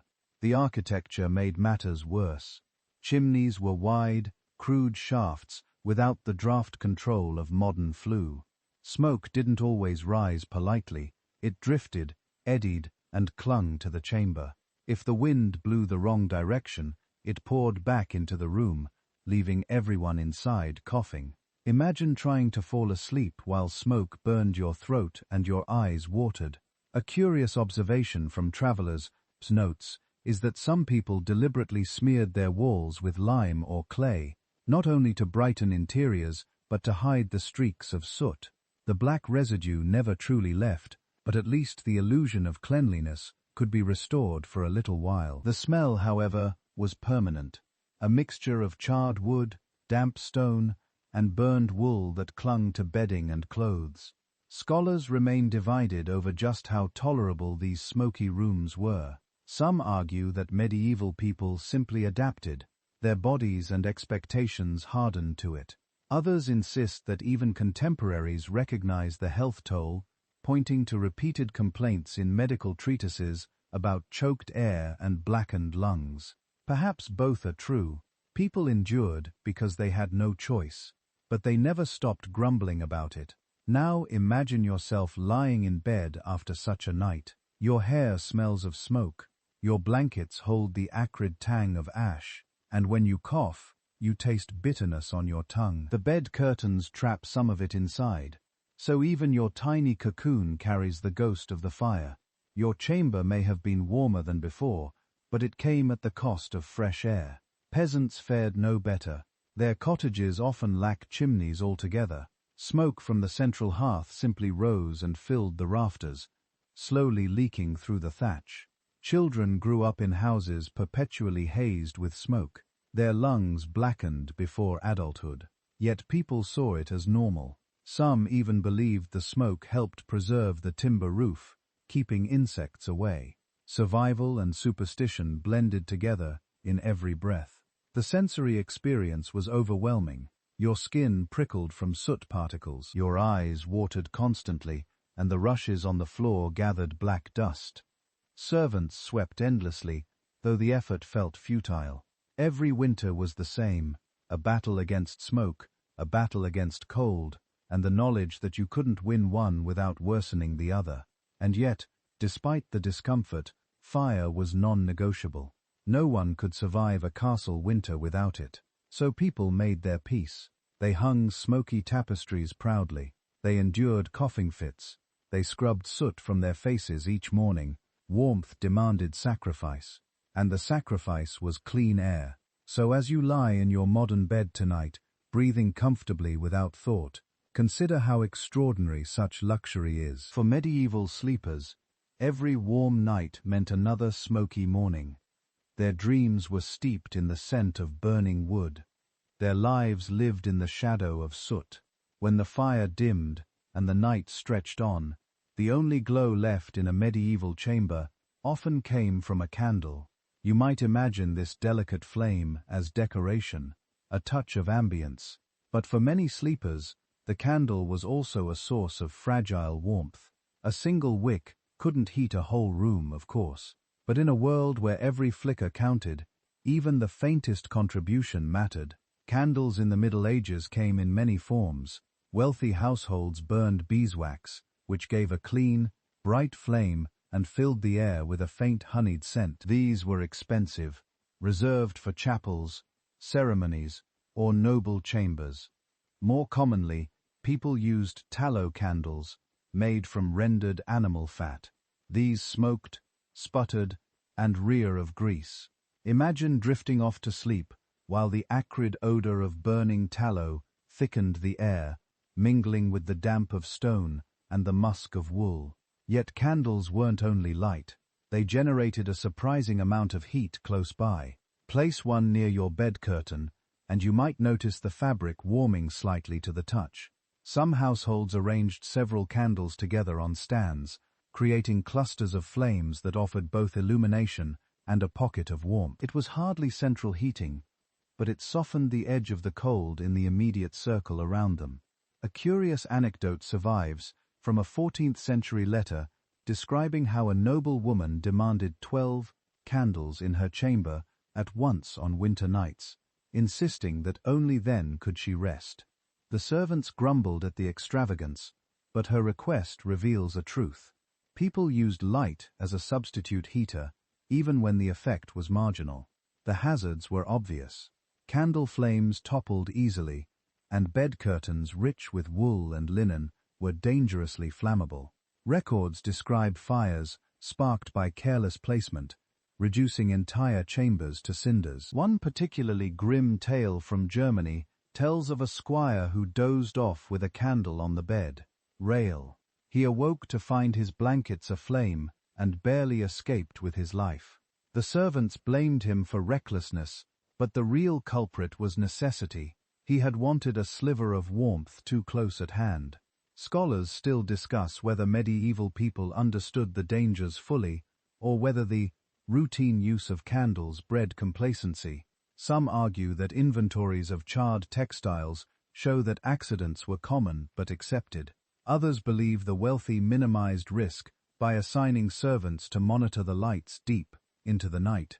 Whatever the case, the balance between danger and comfort was constant. Now picture yourself in such a chamber. The fire in the hearth has dwindled to embers, leaving only shadows crawling up the walls. A single candle burns on a wooden stand near your bed. Its glow is soft and golden, casting a halo that reaches your hands as you pull the covers tighter. The faint warmth radiates just enough that your face feels less icy. The flame flickers, wax drips steadily down the side, and the smell of smoke hangs faintly in the air. Outside your curtain, the rest of the room vanishes into darkness. You listen to the subtle sounds, the quiet pop of the wick, the sigh of wind against the shutters, the soft drip of wax landing on metal. Your world shrinks to this small circle of light and heat. The candle becomes not just illumination but companionship, a fragile ally against the enormity of the night. In cottages and inns, simpler versions of this scene played out. Travelers placed rushlights, cheap reeds dipped in fat beside their straw pallets. These burned quickly and unevenly, hissing and spitting, but their faint glow provided reassurance. Parents lit small lamps near children to chase away both cold and fear. Even monks who prized austerity allowed lamps to burn in dormitories, citing both safety and necessity. The sensory mixture was unforgettable. The air smelled of melted fat and smoke, the walls streaked with soot from months of burning, the bedclothes stained where wax had splattered. Yet people accepted these imperfections. In the harshest winter, the candle was more than decoration. It was survival. So as you drift under your own clean electric light tonight, imagine the precarious flicker of a medieval flame. It warmed just enough to trick the body into rest, and it risked disaster with every spark. Sleep in the Middle Ages was never free from tension, even in the smallest details. To close your eyes was to trust that your fragile flame would burn through the night without turning warmth into ruin. If you step away from noble chambers and into communal quarters, you find another side of medieval sleep, the collective dormitory. Not everyone had the privilege of heavy curtains, feather beds, and private servants. Monks, soldiers, apprentices, and servants often slept in shared spaces, where the emphasis was less on luxury and more on endurance. Take the monastery as an example. Monastic rules prescribed that brothers live simply, which meant their dormitories were vast halls lined with rows of beds or pallets. The stone floor stretched endlessly, broken only by narrow windows high above. Each monk had his own small cot or straw mattress, sometimes little more than a wooden plank with a thin pad. The beds were positioned side by side, so close that one monk could hear the breathing of the next. Privacy was unknown, but warmth came from numbers. Surviving accounts describe how these halls echoed at night, with coughing, snoring, and the rustle of rough woolen blankets. The air was thick, cold, and damp, but the sheer press of bodies meant the dormitory retained more warmth than an isolated chamber ever could. One chronicler remarked that the cloister was warmer than the Lord's Tower, for the monks lay together like sheave. In military life, the scene was harsher still. Soldiers billeted in castles or campaign encampments crowded into barrack halls. Long rows of men stretched across straw beds, weapons stacked nearby. Blankets were shared, and cloaks doubled as cover. The smell was pungent sweat, leather, smoke, and straw mingling in a stew of humanity. Yet for the exhausted, even this rough camaraderie became bearable. To sleep shoulder to shoulder was to survive the night. A curious observation appears in the rules of certain nightly orders. Candles were kept burning in communal halls, not only for light, but to comfort the men with flame.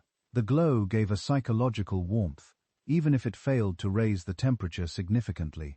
The symbolism of the flame mattered as much as its heat. Historians continue to debate whether communal sleeping was deliberately chosen for warmth, or simply a byproduct of necessity.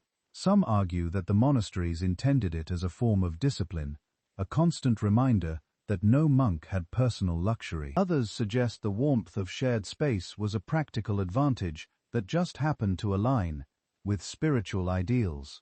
The same ambiguity surrounds soldiers. Did they bunk together out of camaraderie, or because the cold made solitude impossible?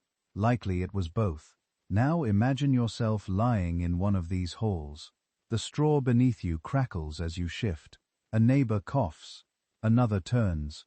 The sound amplified by the vaulted ceiling. The smell of smoke and sweat hangs heavy, but the air is less biting than in a solitary chamber. Your wool blanket scratches your chin, and you tuck it tighter, grateful for the shared warmth, even as you wish for silence. The rhythm of the dormitory is unmistakable. Snores rise and fall like waves, punctuated by the occasional murmur of a dream. Somewhere, a rat scurries across the rushes, ignored by men too weary to care. The draught still seeps in through the high windows, but the collective body heat dulls its edge. You may not feel cozy, but you feel safe. Safer than you would alone in a vast, echoing stone room. Apprentices and household servants lived similarly. Castles were filled with side chambers and lofts where young boys or maids rolled out straw. Pallets, sometimes beneath staircases or in storerooms. They layered cloaks and huddled together, turning humble corners into makeshift bedrooms. Unlike nobles, they could not command warming pans or feather beds, but they had the advantage of proximity. Their sleeping quarters were smaller, more crowded, and therefore warmer. The sensory experience of these communal spaces was unforgettable. Rough wool against skin, the musky odor of bodies pressed close, the low hum of breathing, the scratch of straw, the faint drip of water from the ceiling. It was not peace in the modern sense, but it was endurance. People did not expect silence or solitude. They expected survival. So tonight, as you rest in your own bed, think of those long halls of monks chanting prayers before extinguishing the lights, of soldiers collapsing in rows after battle, of servants curling together in hidden corners. Their warmth came not from silk or fur, but from each other. Sleep in medieval times was as much about community as about comfort, a reminder that even in the coldest castles, survival was rarely a solitary act. You've settled into this crowded dormitory in your imagination, but even here, warmth isn't guaranteed. Fires must be tended, and in the middle of the night, someone always had to get up, stumble across the floor, and stoke the embers. Medieval sleep was rarely uninterrupted. People woke frequently, not just from the discomfort of straw or the coughs of neighbors, but from the practical necessity of keeping the fire alive. The medieval body clock was different from ours. People didn't expect a straight 8 hours of rest. Instead, they lived with what some scholars call segmented sleep. A first sleep came after dusk, lasting a few hours until midnight or so. Then many awoke, sometimes to tend fires, sometimes to pray, sometimes to check animals or children. After an hour or two of quiet wakefulness, they returned to a second sleep until dawn. In the freezing months, this break often revolved around fire maintenance. Without it, embers died, and chambers became unbearable. One well-known record comes from the writings of a 15th-century physician who recommended using the interval between first and second sleep for reflection, conversation, or even intimacy. To him, this waking period was natural, but to the castle servant trudging across icy floors to feed logs into a hearth, it was less philosophy and more duty. He heard the crackle of fresh wood, blew into the embers, and prayed they would catch. A curious custom appears in some rural accounts. Families assigned watch duties, especially in large halls. Each adult took turns rising to check the fire. In monasteries, bells rang at intervals through the night, calling monks to prayer and coincidentally ensuring someone was always awake to mind the heat. Sleep was not a private withdrawal from the world, but a shared rhythm punctuated by responsibility. Historians debate whether segmented sleep was universal or more common in Northern Europe, where winter nights stretched long. Some argue it was dictated by necessity. The length of darkness simply made a single stretch of sleep impractical. Others suggest it was cultural habit, not entirely dependent on geography. The debate continues, but what remains clear is that tending the fire was at the heart of these nighttime rhythms. Imagine yourself waking in the dead of night. The room is silent but for snores. You push back the blanket, feel the icy slap of air against your skin, and fumble for a log. Your feet crunch on straw. Your breath rises in plumes, and your hands sting as you stir the dying embers. Sparks flare, logs catch reluctantly, and warmth pulses again into the room. You sigh with relief, knowing that for a few more hours, your companions will rest undisturbed. The sensory detail is unforgettable. The pop of wood, the faint glow pushing shadows back, the smell of smoke mingling with wool. Your fingers ache, but the satisfaction of reviving the fire steadies you when you crawl back, beneath the blankets. The bed feels all the warmer. By contrast, peasants in cottages lived by the same rhythm. Their hearths had no protective grates, only open flames on the floor. So a careless sleeper risked the fire, dying, or worse, spreading. A family member always rose to adjust logs, poke embers, and keep watch. Sleep came in fits and starts, always tied to the heartbeat of the fire, and so you realize that medieval nights were not passive stretches of unconsciousness. They were negotiated, managed, and guarded. People rose, worked, prayed, checked on animals, whispered to loved ones, and then returned to slumber. In the darkness, life did not pause. It simply slowed, punctuated by firelight and breath. As you lie in your warm bed tonight, imagine the constant vigilance required in those stone halls. To close your eyes was never absolute.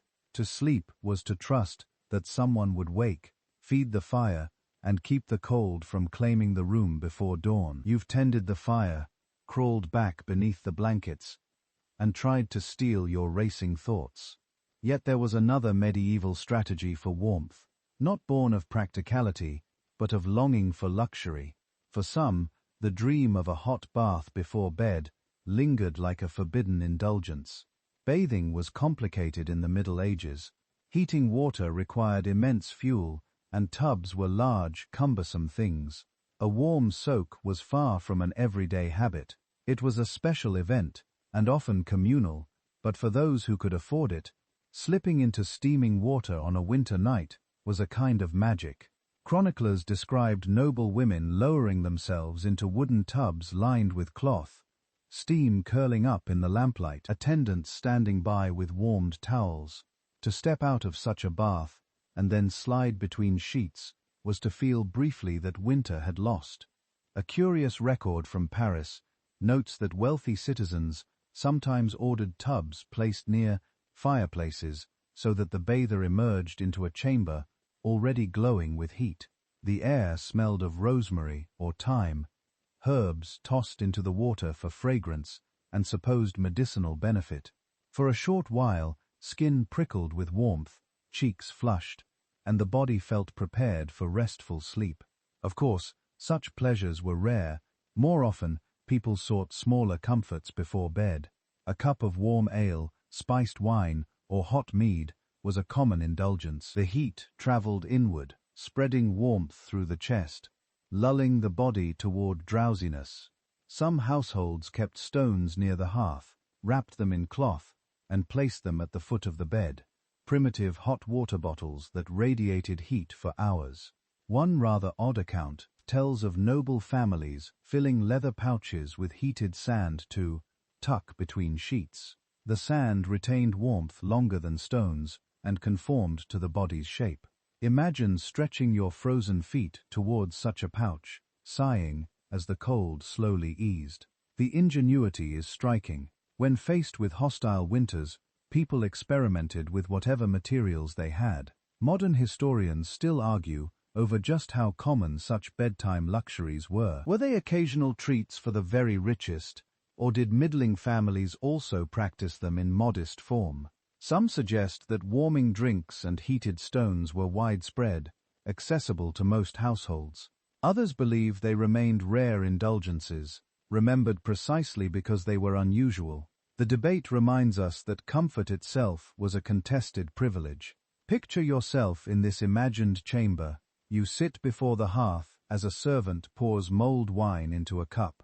The scent of cinnamon and cloves fills the air, masking the odor of smoke and damp wool. You sip slowly, warmth blooming through your chest. Your eyes grow heavy, your limbs loosen, and when you finally climb into bed, the blankets feel less oppressive, more inviting. At the foot of the bed, a stone wrapped in cloth radiates faint heat against your toes. For once, you do not dread the night. The sensory impressions are vivid, the sweet tang of spiced wine, the hiss of a log collapsing into embers, the prickling warmth of heated stone. You drift into slumber, with your senses saturated, your body convinced, however briefly, that comfort is possible. But here's the truth. Such indulgences were fragile. Heat faded quickly, drinks cooled, and by midnight the chamber was cold again. What these rituals offered was not permanent relief, but a kind of psychological grace, for moments of ease that made the endless chill tolerable. So as you rest tonight, think of how deeply medieval people yearned for warmth. They engineered clever tools, sought fleeting indulgences, and transformed even a hot drink into a strategy for survival. Their nights were not effortless, but they were resourceful. And every bath, every stone, every sip of ale was a small rebellion against the cold. Even after baths, heated stones or mulled drinks, medieval people never relied on practical measures alone. Cold was not just a physical enemy, it was a spiritual and supernatural one too. Night was dangerous, the air itself suspected of harboring illness and malevolent forces, and so, people turned to charms, rituals, and superstitions to guard them as they slept. One commonly recorded practice was hanging amulets above the bed.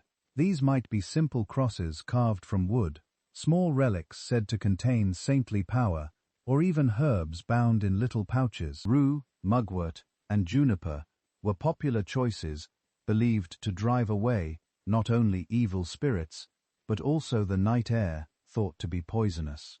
Imagine lying in bed beneath a canopy, strung with fragrant bundles, the scent mingling with the smoke of the hearth and the musk of wool blankets. Prayers were another shield. Monastic rules encouraged reciting psalms before lying down, and noble families often repeated paternistas or a mass at the bedside. But even peasants whispered charms, half prayer, half spell, as they crossed themselves against frost or fever. Some murmured verses over children, pressing kisses on their foreheads to keep the night hag away, a figure blamed for suffocating sleepers. A curious detail appears in a German household manual from the 15th century. Sleepers were advised to place iron objects, such as a knife or scissors, beneath the bed, or liquor. Iron was thought to repel demons and fairies that slipped into rooms during the long hours of darkness. The metal glinted faintly in the firelight, a silent guard against unseen intruders. And then there were rituals tied directly to warmth. One folk belief insisted that turning your shoes upside down beside the bed would keep frost from biting your toes. Another claimed that if you whispered the names of 3 saints before blowing out the candle, your body heat would not flee in the night. To us, these sound like quaint superstitions. To them, they were strategies as vital as an extra blanket. Scholars remain divided on how seriously people took such practices. Some argue that charms and prayers were heartfelt, deeply ingrained in the rhythm of daily life. Others suggest they were more like habits, gestures performed out of custom, even if not fully believed. Either way, the rituals reveal something essential: sleep was never trusted. It was a vulnerable state, where cold, illness, and spirits could all strike. People needed both physical and spiritual defenses. Picture yourself lying in a medieval bed now. The curtains are drawn, the fire is low, and the chamber is filled with shadows. Above you hangs a sprig of juniper, its sharp scent cutting through the smoky air. Beneath your pillow rests a small iron knife, hidden but comforting. You whisper a prayer, words soft and rhythmic, and then cross yourself before pulling the blankets tighter. The night feels less menacing, as though the rituals have carved a circle of safety around your fragile body. The sensory details deepen the experience. The rustle of herbs brushing against the canopy, the faint metallic smell of iron near your head, the warmth of wool against your skin, and the lingering echo of whispered words. In that moment, faith, superstition, and survival are all intertwined. Peasants practiced the same, though with different materials. Instead of relics, they hung crude charms, carved wooden figures, knotted cords, or simple herbs gathered from fields. Parents tucked garlic under children's pillows, believing it warded off both sickness and spirits. Even animals were included. Cows and sheep in byres were sometimes blessed before nightfall, their presence thought to strengthen the household against frost. In every class of society, the cold night was not just endured with cloth and fire, but with ritual. The medieval mind sought warmth in the body and safety in the unseen. To sleep was to step into mystery, where prayer and herb, iron and flame, all work together against the long darkness. So when you tuck yourself into tonight, imagine those little gestures, the flipped shoes, the sprig of rosemary, the whispered saint's name. They were small comforts, no less real for being intangible. For the medieval sleeper, survival was never purely physical. It was also spiritual armor, woven from faith, habit, and hope. Step back from the bed itself and look at the chamber as a whole. Beyond blankets, dogs, or charms, the architecture of a room shaped how well its occupants could endure the night. Castles were built first for defense, but over time, builders experimented with ways to make the interiors more livable. The result was a patchwork of features, some clever, some symbolic, that aimed to carve warmth out of stone. One such feature was the sola, a private room often set aside for the lord and his family. Unlike the cavernous great hall, the sola was smaller, higher in the building, and easier to heat. It usually had its own fireplace, thick hangings on the walls and windows facing the sun. This wasn't luxury in the modern sense. It was strategy. By reducing the size of the room, the fire's heat had a fighting chance of lingering. Tapestries became more than decoration. Woven from wool or silk, they lined the walls with color and stories. Saints, hunts, mythical beasts. But they also served as insulation. A tapestry might be 10 or 20 feet wide, heavy enough that servants struggled to hang it. Behind it, the damp stone was hidden, and the air near the wall grew a little less icy. Step close to one, and you could even smell the lanolin of the wool, earthy and faintly comforting. Archaeological surveys show that many chambers had wooden paneling installed for the same reason. Oak boards created a buffer zone, trapping pockets of air and making the space feel less like a cave. Servants stuffed gaps with tow, moss, or rags to stop drafts. The result was imperfect, but it demonstrated the lengths people went to transform inhospitable fortresses into homes. A curious detail emerges in estate accounts. Nobles often moved their most prized tapestries from castle to castle, carrying them like portable walls. They weren't just art, they were survival gear. A lord traveling without his hangings was like a soldier without armor. Specialists in medieval domestic life still argue over just how effective these architectural features were. Some believe they genuinely reduced drafts and retained heat. Others insist the psychological comfort mattered more than the physical difference. Walking into a chamber hung with brilliant cloth and glowing with firelight might feel warmer, even if the actual temperature barely changed. That debate underscores the subtle interplay between perception and survival. Now picture yourself stepping into such a room. The door closes behind you, muting the howl of the wind from the corridor. The walls are draped with crimson and gold tapestries, their woven figures half-lit by candlelight. The fire flickers in a carved stone hearth, smoke twisting upward. Above you, the timber ceiling seems lower than in the great hall, the space more intimate. It is still cold. You see your breath in the air, but less hostile than the open chambers below. The sensory impression is layered. The rough weave of tapestry beneath your hand, the faint smell of wool mixed with smoke, the sound of fire snapping against oak logs. You can almost believe this room is a refuge, though the cold lurks just beyond the hangings. Peasants mimicked the same strategy in simpler form. Instead of woven tapestries, they plastered or waddle-lined their walls, then hung coarse wool or patched cloth to reduce drafts. A brightly painted cloth with simple patterns might double as insulation and decoration. In their way, peasants also turned bare walls into protective shells, shrinking the space into something habitable. Another subtle architectural trick was the placement of sleeping chambers on upper floors. Rising heat from the great hall below gave at least a slight advantage. Children sometimes slept in lofts above kitchens, where warmth from ovens lingered. The arrangement was less about privacy and more about exploiting every stray degree of heat. And yet, despite all these efforts, the cold never vanished. You could only mitigate, never eliminate its grip. Still, the presence of wall hangings, solar chambers, and wooden panels shows how profoundly people longed to transform stone prisons into dwellings. So as you rest tonight, imagine those rooms, glowing with tapestries, warmed faintly by fires, softened by wooden boards and bright cloth. They were not cozy by our standards, but they were gestures of defiance. Against the stone, against the frost, against the endless winter night, the medieval household built layers, architectural, artistic, and psychological, to say, this space is ours, and here, at least, we will endure. Close your eyes and imagine the smell of a medieval bedroom. It wasn't the lavender-scented idyll of modern linen adverts. Instead, it was a dense stew of odor, layered from the moment you walked through the heavy wooden door.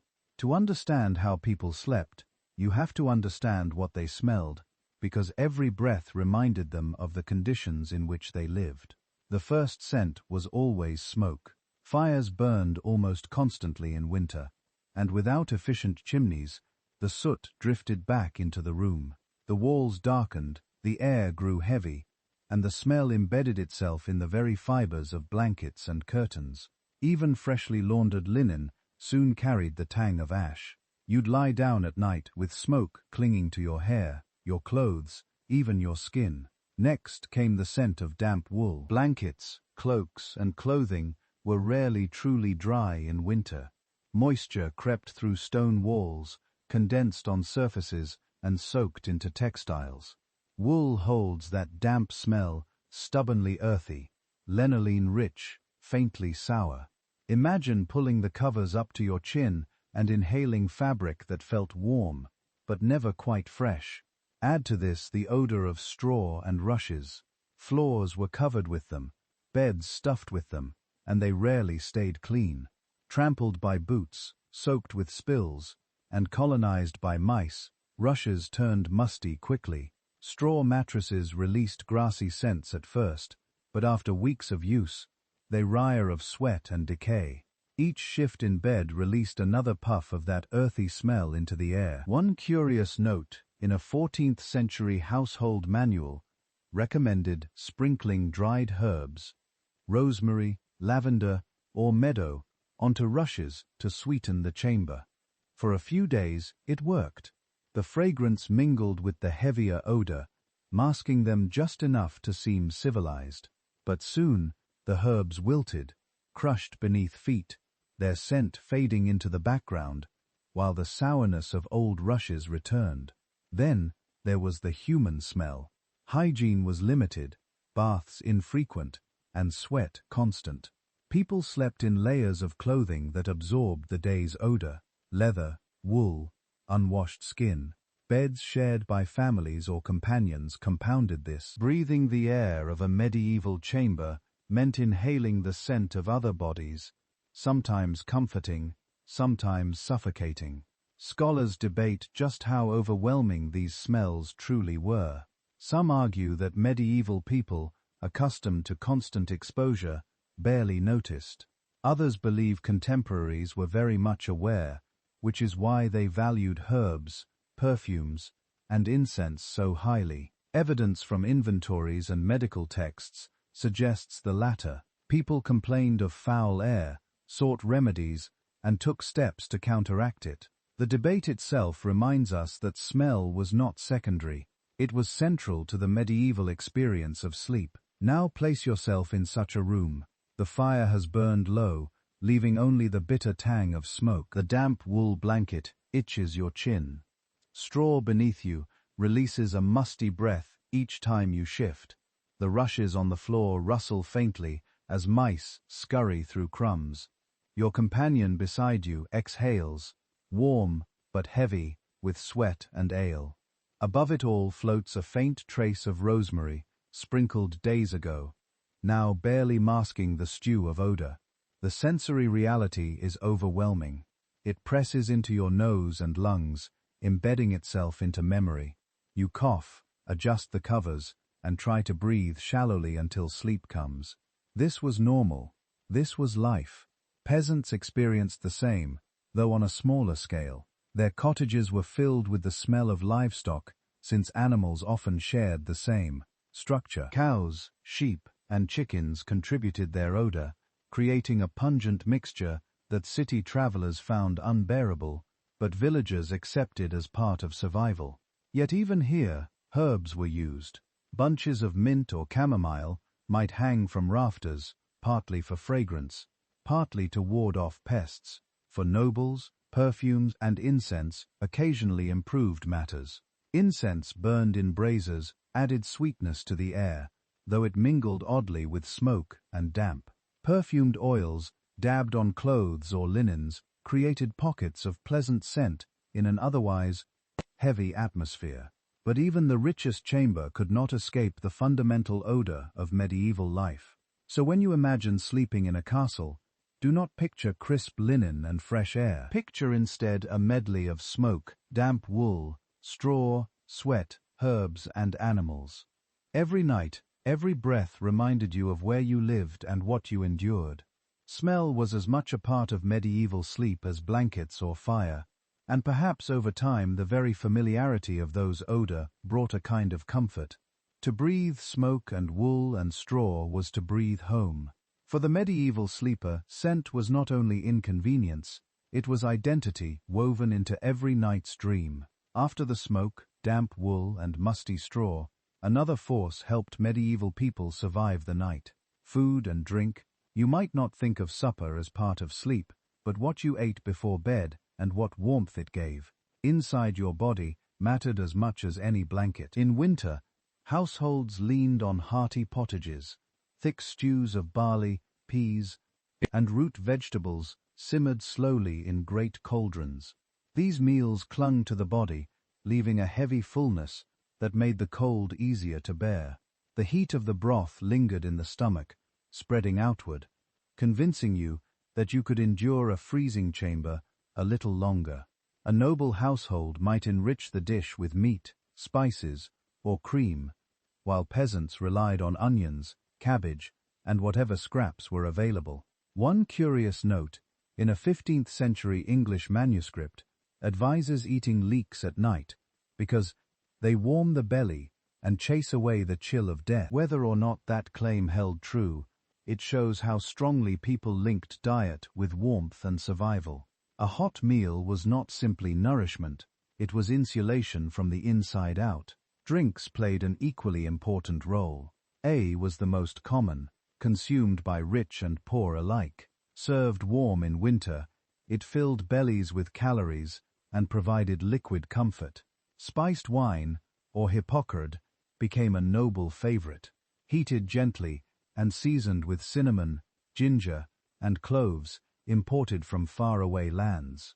Imagine sipping such a drink in a smoky chamber, the aroma of exotic spices mingling with wool and ash, the sweetness burning in your throat, leaving you drowsy and warm. There's even a record from the court of Charles V, 6th of France, where the king's physician recommended hot mead at night to prevent chill from entering the bones.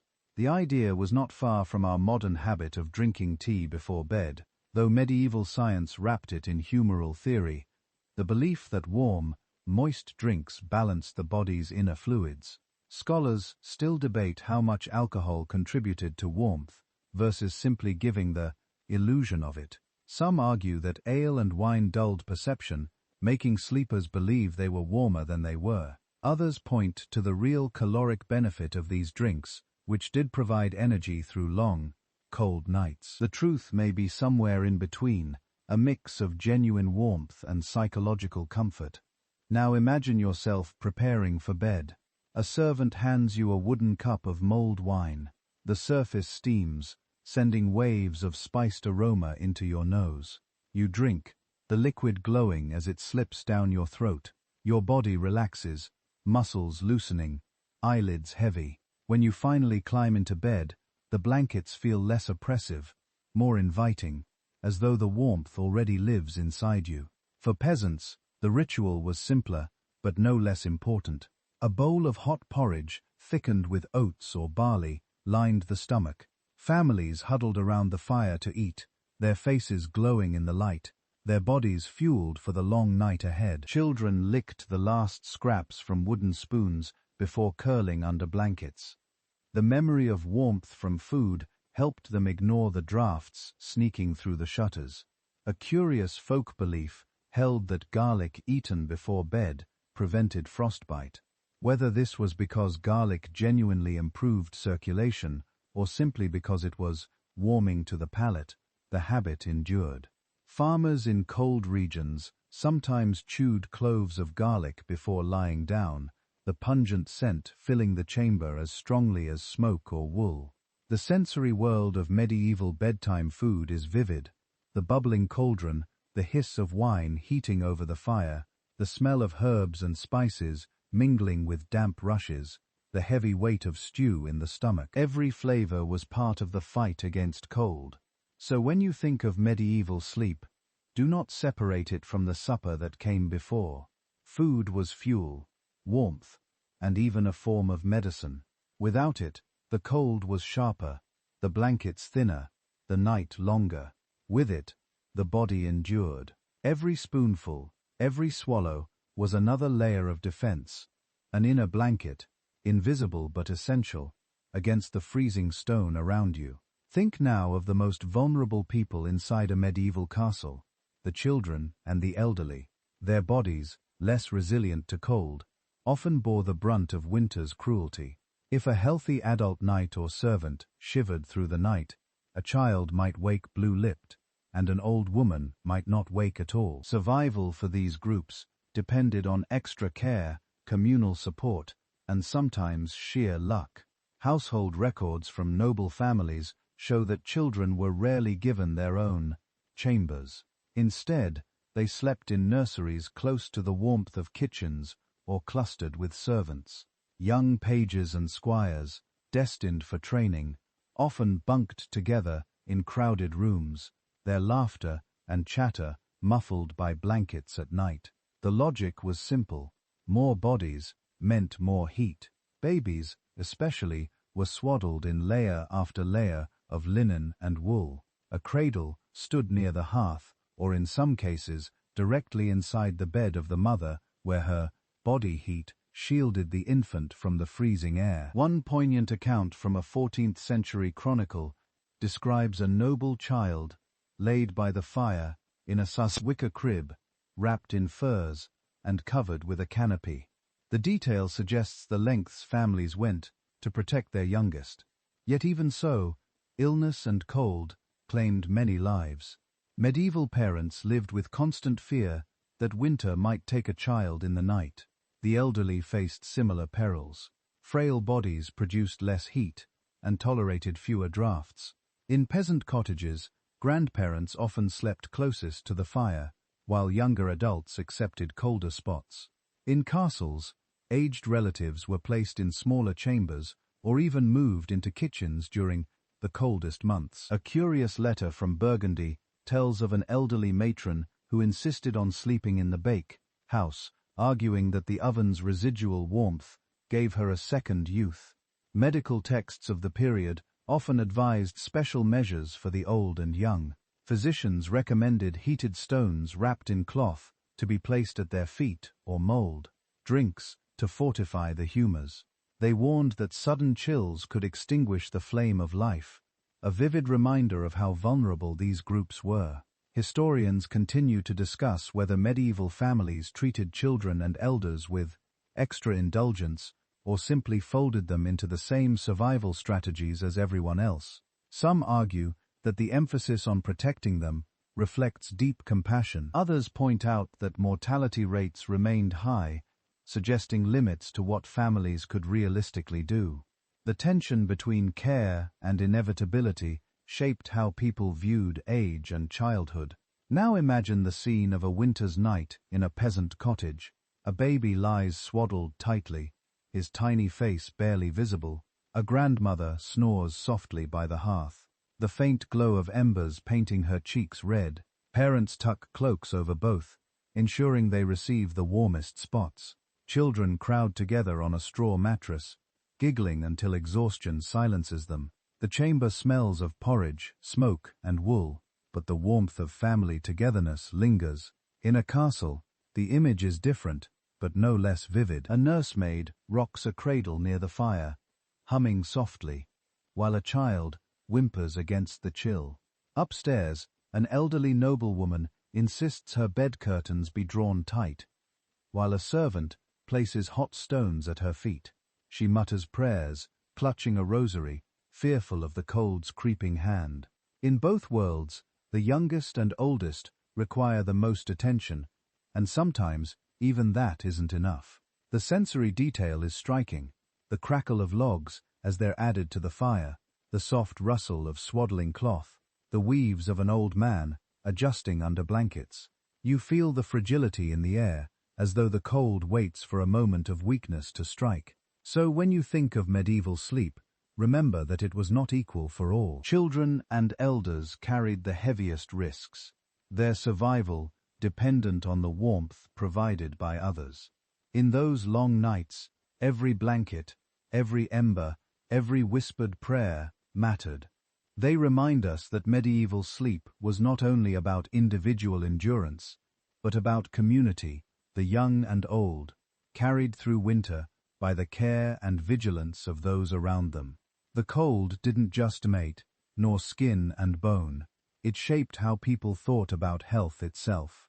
To a medieval mind, chill wasn't simply uncomfortable, it was dangerous, a force that could warp the body's inner balance and invite disease. Medicine in this era revolved around the theory of the four humors: blood, phlegm, yellow bile, and black bile, and physicians believed temperature played a vital role in keeping those fluids in harmony. Too much cold, your humors congealed, clogging the body and making you ill. Medical treatises from the 13th and 14th centuries are filled with advice on combating this problem at night.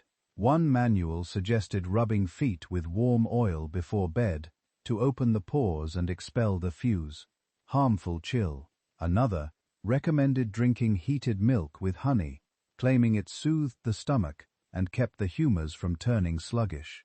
Physicians viewed warmth as medicine in itself, prescribing heat in every form: food, drink, clothing, and even proximity to others. There's a fascinating record from a French surgeon who warned that sleeping in damp chambers could breed melancholy by chilling the black bile. He advised hanging tapestries not for beauty, but for medical necessity. Imagine being told by your doctor that failing to decorate your walls properly might make you depressed. It shows how deeply climate and medicine were intertwined. At the same time, folk cures flourished. Some people believed rubbing garlic or onion on the soles of the feet before sleep prevented chills from entering the body. Others tied charms of wool soaked in wine around their wrists. A curious prescription from an English herbal advises keeping a live rooster in the bedroom to draw away the frost from man. Whether anyone truly slept with a squawking chicken nearby is uncertain, but the belief reveals just how desperate people were for remedies. Modern scholars still debate how effective medieval health practices against cold really were. Some argue that oils, heated drinks, and herbal remedies did provide modest relief, easing circulation and offering psychological comfort. Others insist most of these treatments were symbolic, offering little real benefit beyond placebo. The disagreement continues. But what's certain is that people believed wholeheartedly in the power of these nightly rituals. Now, imagine yourself preparing for bed under such advice. You sit by the hearth, while a servant massages warm oil into your feet, the smell of rosemary filling the chamber. You drink a small cup of heated wine, sweetened with honey, and feel it coat your throat. A spring rig of garlic rests near the bed, pungent and strange, meant to ward off frost. You climb into bed, convinced that these remedies will keep your humors balanced until morning. The sensory experience is intense. The slick warmth of oil on your skin, the sweet tang of honeyed wine, the acrid bite of garlic in the air. Every detail reminds you that sleep was not only a battle against discomfort, but a medical practice, a nightly therapy against the threat of imbalance. Peasants, too, had their own remedies. Women brewed herbal teas of nettle or chamomile for children, believing the warmth prevented coughs. Men wrapped their legs in wool soaked in vinegar to keep circulation strong. In cottages, these practices blurred the line between superstition and science. But they gave people agency in a world where illness often felt inevitable. The irony, of course, is that many ailments came from the very strategies used to combat cold. Fires filled lungs with smoke, heavy blankets triggered joint pain, and oily ointments collected dirt. Yet to medieval minds, these were minor costs compared to the greater peril of frost seeping into build the body. Better to cough in a smoky room than freeze in a clean one. So when you picture medieval sleep, remember it wasn't just a matter of enduring discomfort. It was wrapped in theories of health, remedies both strange and familiar, and a constant anxiety that cold might tip the balance of life itself. Every night was a medical event, every blanket and herb a prescription, every ember a treatment, and to drift into slumber was to trust that these efforts were enough to carry you through until morning. Even with fires, blankets, herbs, and charms, there were nights when none of it was enough. Step into a castle chamber at the height of winter, and you might see something uncanny, frost blooming on the inside walls. Imagine lying in bed and noticing a delicate lace of ice tracing the stones, or waking to find your wash basin frozen solid. The water inside turned to a glassy block. The cold didn't stay politely outdoors, it invaded, decorating rooms with its own cruel artistry. Chroniclers record moments when entire households woke to frost on their bed curtains. One noble woman wrote in a letter that her canopy glittered as though sewn with silver, meaning the moisture from her own breath had crystallized overnight. To us, it sounds poetic. To her, it was miserable proof of how inhospitable even a well-furnished chamber could be. Archaeological evidence supports these accounts. In certain preserved castles, faint salt streaks and moisture stains suggest how water condensed on walls and floors. Without insulation, warm indoor air met freezing stone, and frost took hold. Servants scraped ice away in the mornings, only for it to return each night. A curious anecdote survives from Scandinavia. In some halls, Icicles formed on rafters indoors, dripping onto unlucky sleepers below. Servants hung cloths to catch the meltwater, a primitive solution to an unnerving problem. Imagine drifting off and hearing the faint crack of ice above, wondering if a shard would fall onto your bed. Scholars still discuss how common this phenomenon was. Some believe frost indoors was typical only of northern Europe, where winters were harsher.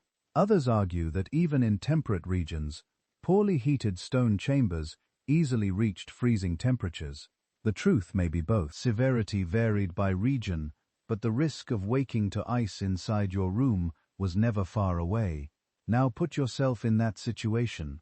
You wake in the dim gray of dawn, breath fogging in the air. The bed curtains are stiff, edged with frozen crystals. When you reach for the wash basin, your fingers touch ice instead of water. Your joints ache from the cold, and the thought of leaving the covers feels like punishment. The sensory detail is vivid. The sharp sting of frozen fabric against your skin, the brittle creak of wood shrunk by frost, the silence broken only by the faint drip of melting ice.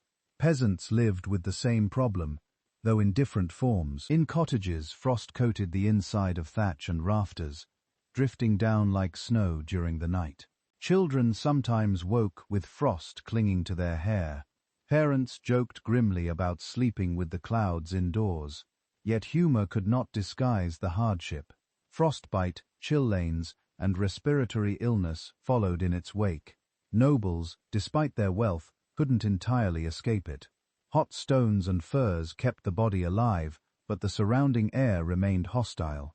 Diaries hint at the psychological toll people spoke of dreading the moment they had to leave bed, in the morning, of feeling imprisoned by blankets because the room beyond was too cruel to face.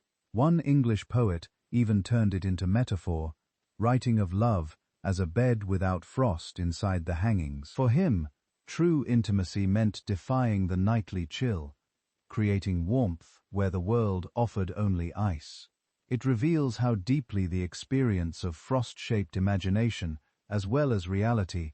So, as you think of medieval sleep, remember the surreal beauty of those nights when cold decorated the very walls. To live in a castle was to share your chamber with ice, to wake each morning reminded that stone and frost were allies against your comfort. And yet people endured, scraping ice away, layering blankets, whispering prayers, and braving mornings that felt as harsh indoors as out. Picture yourself not in a castle this time, but on the road, far from familiar chambers. Medieval travel was slow, arduous, and dangerous, and when night fell, the problem of warmth became even more acute. Castles had their fireplaces and tapestries, peasants had their family hearths, but travelers, pilgrims, merchants, wandering knights had to seek shelter wherever they could find it, and that usually meant inns. The medieval inn was not the cozy picture postcard you might imagine. Instead, it was often a timber structure with a smoky hall, crowded rooms, and beds shared by strangers. Guests might be packed 3 or 4 to a mattress, blankets stretched thin, and privacy non-existent. Still, inns provided one crucial thing: heat. The main hall fire blazed for everyone, and bodies crowded together multiplied warmth. One traveler in 15th century Italy complained that the beds were alive with vermin, but admitted that at least the company of fellow guests meant he did not freeze. Imagine crawling into a straw mattress, squeezing beside 2 strangers, the smell of ale and sweat filling your nostrils. Unpleasant, yes, but at least your toes survived the night. There were odder accommodations too. Some inns were so poorly equipped that guests slept in stables. At first glance, this seems degrading, but travelers sometimes preferred it. Horses and cattle radiated warmth, and a stable packed with animals could be far cozier than a drafty upstairs room. Pilgrims on the Camino de Santiago occasionally wrote of choosing stalls on purpose, curling up against hay bales with livestock, their breath mingling with the animals. The odor was strong, but the heat was undeniable. In more rural areas, Hospitality followed older traditions. Villagers were expected to open their doors to travelers, especially pilgrims or those carrying religious tokens. A peasant family might offer a spot by the fire or space on a straw pallet. Warmth here came not from luxury, but from generosity and closeness. You'd sleep shoulder to shoulder with strangers, listening to the crackle of a humble hearth, the smell of stew still lingering in the rafters. A curious record from a 14th-century French town describes communal inns where long wooden platforms were laid out, covered in straw, and dozens of travelers lay side by side, men and women alike. The idea of strangers pressed together might unsettle us today, but then it was normal. Shared warmth outweighed any awkwardness. Scholars discuss whether such inns offered more comfort than castles. Some argue yes, though crowded and unhygienic, they retained warmth better than vast noble chambers. Others point to the dangers, lice, fleas, theft, and suggest that castle life, for all its cold, at least offered safety. Both perspectives are valid. For the weary medieval traveler, survival often meant choosing between cold isolation and crowded discomfort. Now, imagine yourself in one of these inns. You enter the hall, greeted by the roar of voices and fire. The smell of ale, smoke, and roasted meat envelops you. The space is cleared on a straw pallet, and you squeeze in beside strangers. The floor creaks, dogs bark, mugs clatter, and yet the warmth of the crowd makes your limbs relax. Later, when the hall quiets and snores replace laughter, you feel the heat of bodies pressed close, the embers glowing faintly in the hearth. It is not comfort as you know it, but it is enough. The sensory details are striking: the scratch of straw through thin linen, the heavy scent of sweat and smoke, the rhythmic breathing of a dozen sleepers. You shift, trying not to disturb your neighbor, and eventually, the murmur of the inn lulls you into a shallow but necessary sleep. Even nobles faced this reality when traveling. Royal progressions required armies of attendants, and inns overflowed quickly. Records describe monarchs lodging in monasteries or commandeering entire households for their retinues. But even kings could not escape the fundamental challenge. Warmth was scarce, and the road stripped away layers of privilege. So in the tapestry of medieval sleep, remember the traveler. For him, each night was uncertain, each bed a gamble. Would it be a flea-ridden pallet, a stable with horses, a stranger's cottage floor, or if fortune smiled, a monastery guest hall? Wherever it was, the same goal remained: to trap enough warmth to see another dawn. Every household found ways to endure, but not everyone succeeded. The medieval world left behind stories, half history, half legend, of those who faced nights so cold they became the stuff of cautionary tales. To sleep in a castle was to fight an invisible enemy, and sometimes the cold one. One grim chronicle from the 13th century tells of guards posted on a castle wall in Flanders, who froze at their posts during a bitter winter siege. By dawn, their comrades found them still upright, spears in hand, bodies stiff with ice. The chronicler noted it not as tragedy, but as proof of winter's cruelty, as though the cold itself were a weapon of war. Imagine the eerie sight: men transformed into statues overnight, their watchfires long extinguished. There were softer, more personal tales as well. A letter from a noble woman in Burgundy recounts how her cousin, visiting from Italy, trembled all the night and begged for dawn, for he had never known such frost. The man survived, but the story was retold with laughter, mocking him for his weakness, while quietly acknowledging the terror of a night that seemed endless. A curious folk story from Scandinavia speaks of a bride who entered her new husband's castle only to collapse from the shock of the cold chamber. Villagers whispered that she had been cursed by the ice spirits of the north. Whether she died from illness or simply from exposure, the tale lived on as a warning. Even noble marriages could be tested by stone walls and winter winds. Scholars remain divided on how literally we should take these accounts. Were they exaggerated for drama, turning ordinary hardship into legend? Or do they reflect real devastating losses to frostbite and hypothermia in an age without insulation? Some believe chroniclers inflated stories for moral lessons, while others see them as accurate records of a climate harsher than ours today. Now imagine yourself hearing such tales in a great hall. The fire burns low, shadows dance on the walls, and an old retainer tells the story of a knight who perished in his sleep because he trusted too few blankets. Children listen wide-eyed, clutching their cloaks tighter. These stories serve not only as entertainment, but as warnings. Take the cold seriously, or it will take you. Even travelers' accounts sometimes carried this tone of caution. Pilgrims wrote of companions lost on mountain passes, their bodies discovered in spring, curled as if still asleep. Soldiers on campaign described comrades who never rose from their bedrolls, their cloaks stiff with frost. The line between sleep and death blurred too easily when temperatures dropped.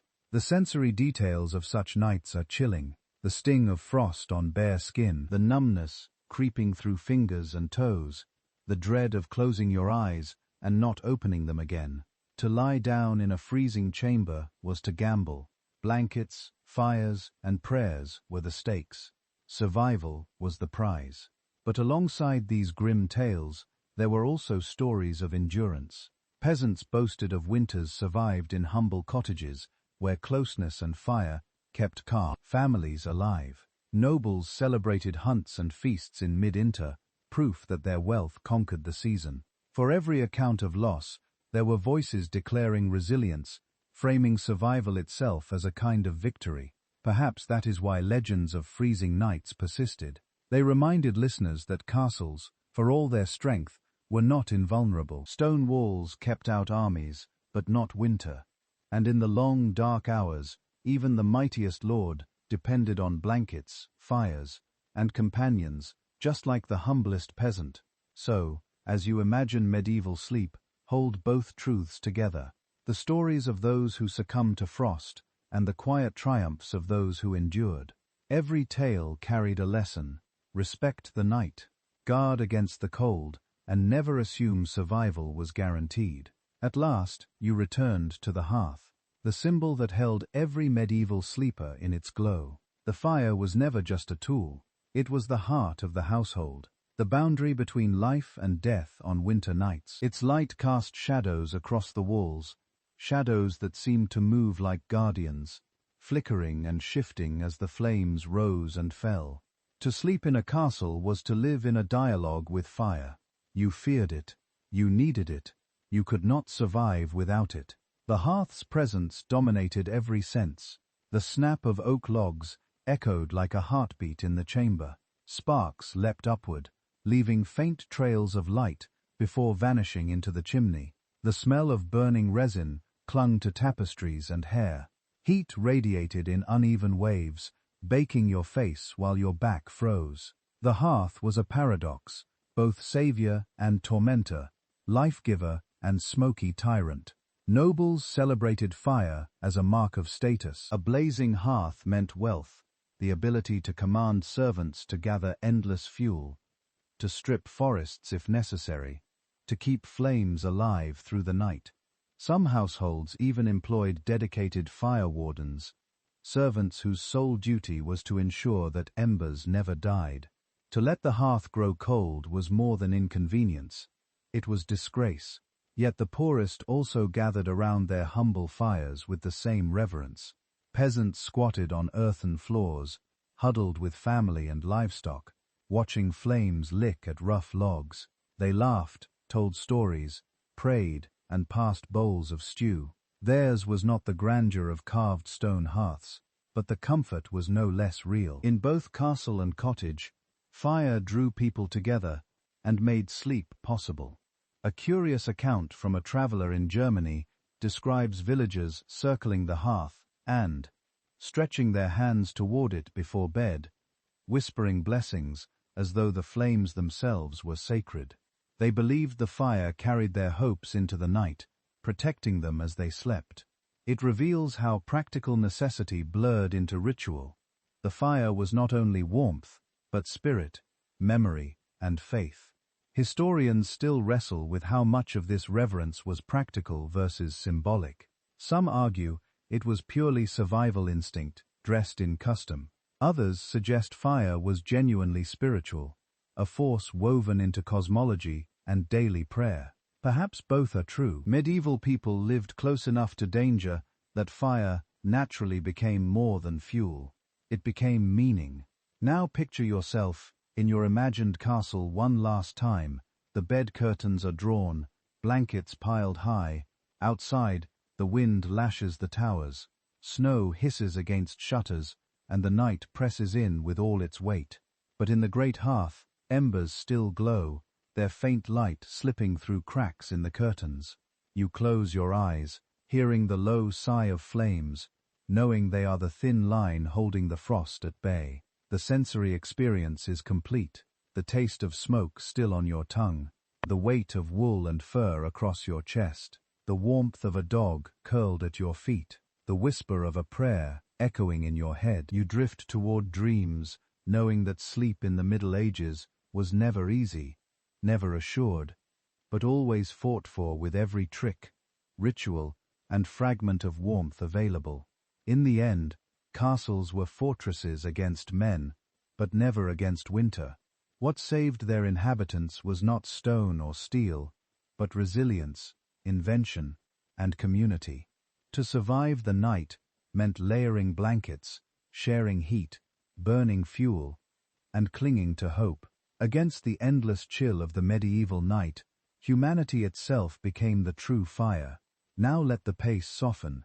Imagine the embers glowing faintly, their light no longer fierce, but gentle, like coals resting after long labor. The chamber is quiet, the rush of wind beyond the walls, fading to a distant murmur. You feel the weight of blankets, heavy and protective, pressing you down into the mattress. The struggle of cold, the vigilance of fires, the noise of dogs and servants. All of it recedes, as though you have drawn a curtain across the world. Your breathing slows. Each inhale tastes faintly of smoke and wool. Each exhale drifts into the still air. The sounds that once echoed boots on stone, shutters rattling, monks chanting, are now memories softened into whispers. The castle itself seems to sleep, its stones holding silence like a promise. Picture yourself safe within your cocoon. The dog at your feet sighs and shifts. The last candle gutters out, and darkness folds around you like another blanket. The cold is still there, yes, but you no longer fight it. You accept it as those before you did, knowing that sleep is a fragile truce. With the night, your body grows heavier. Thoughts dissolve into shapes and colors. The medieval world, with all its chill and smoke, becomes distant, like frost melting in sunlight. What remains is only calm. You are warm enough, safe enough, tired enough, and so the story closes. The hearth flickers, the bed holds you, and the long night carries you gently into dreams. Rest now as they once did, wrapped in quiet resilience. Sweet dreams. Don't forget to subscribe.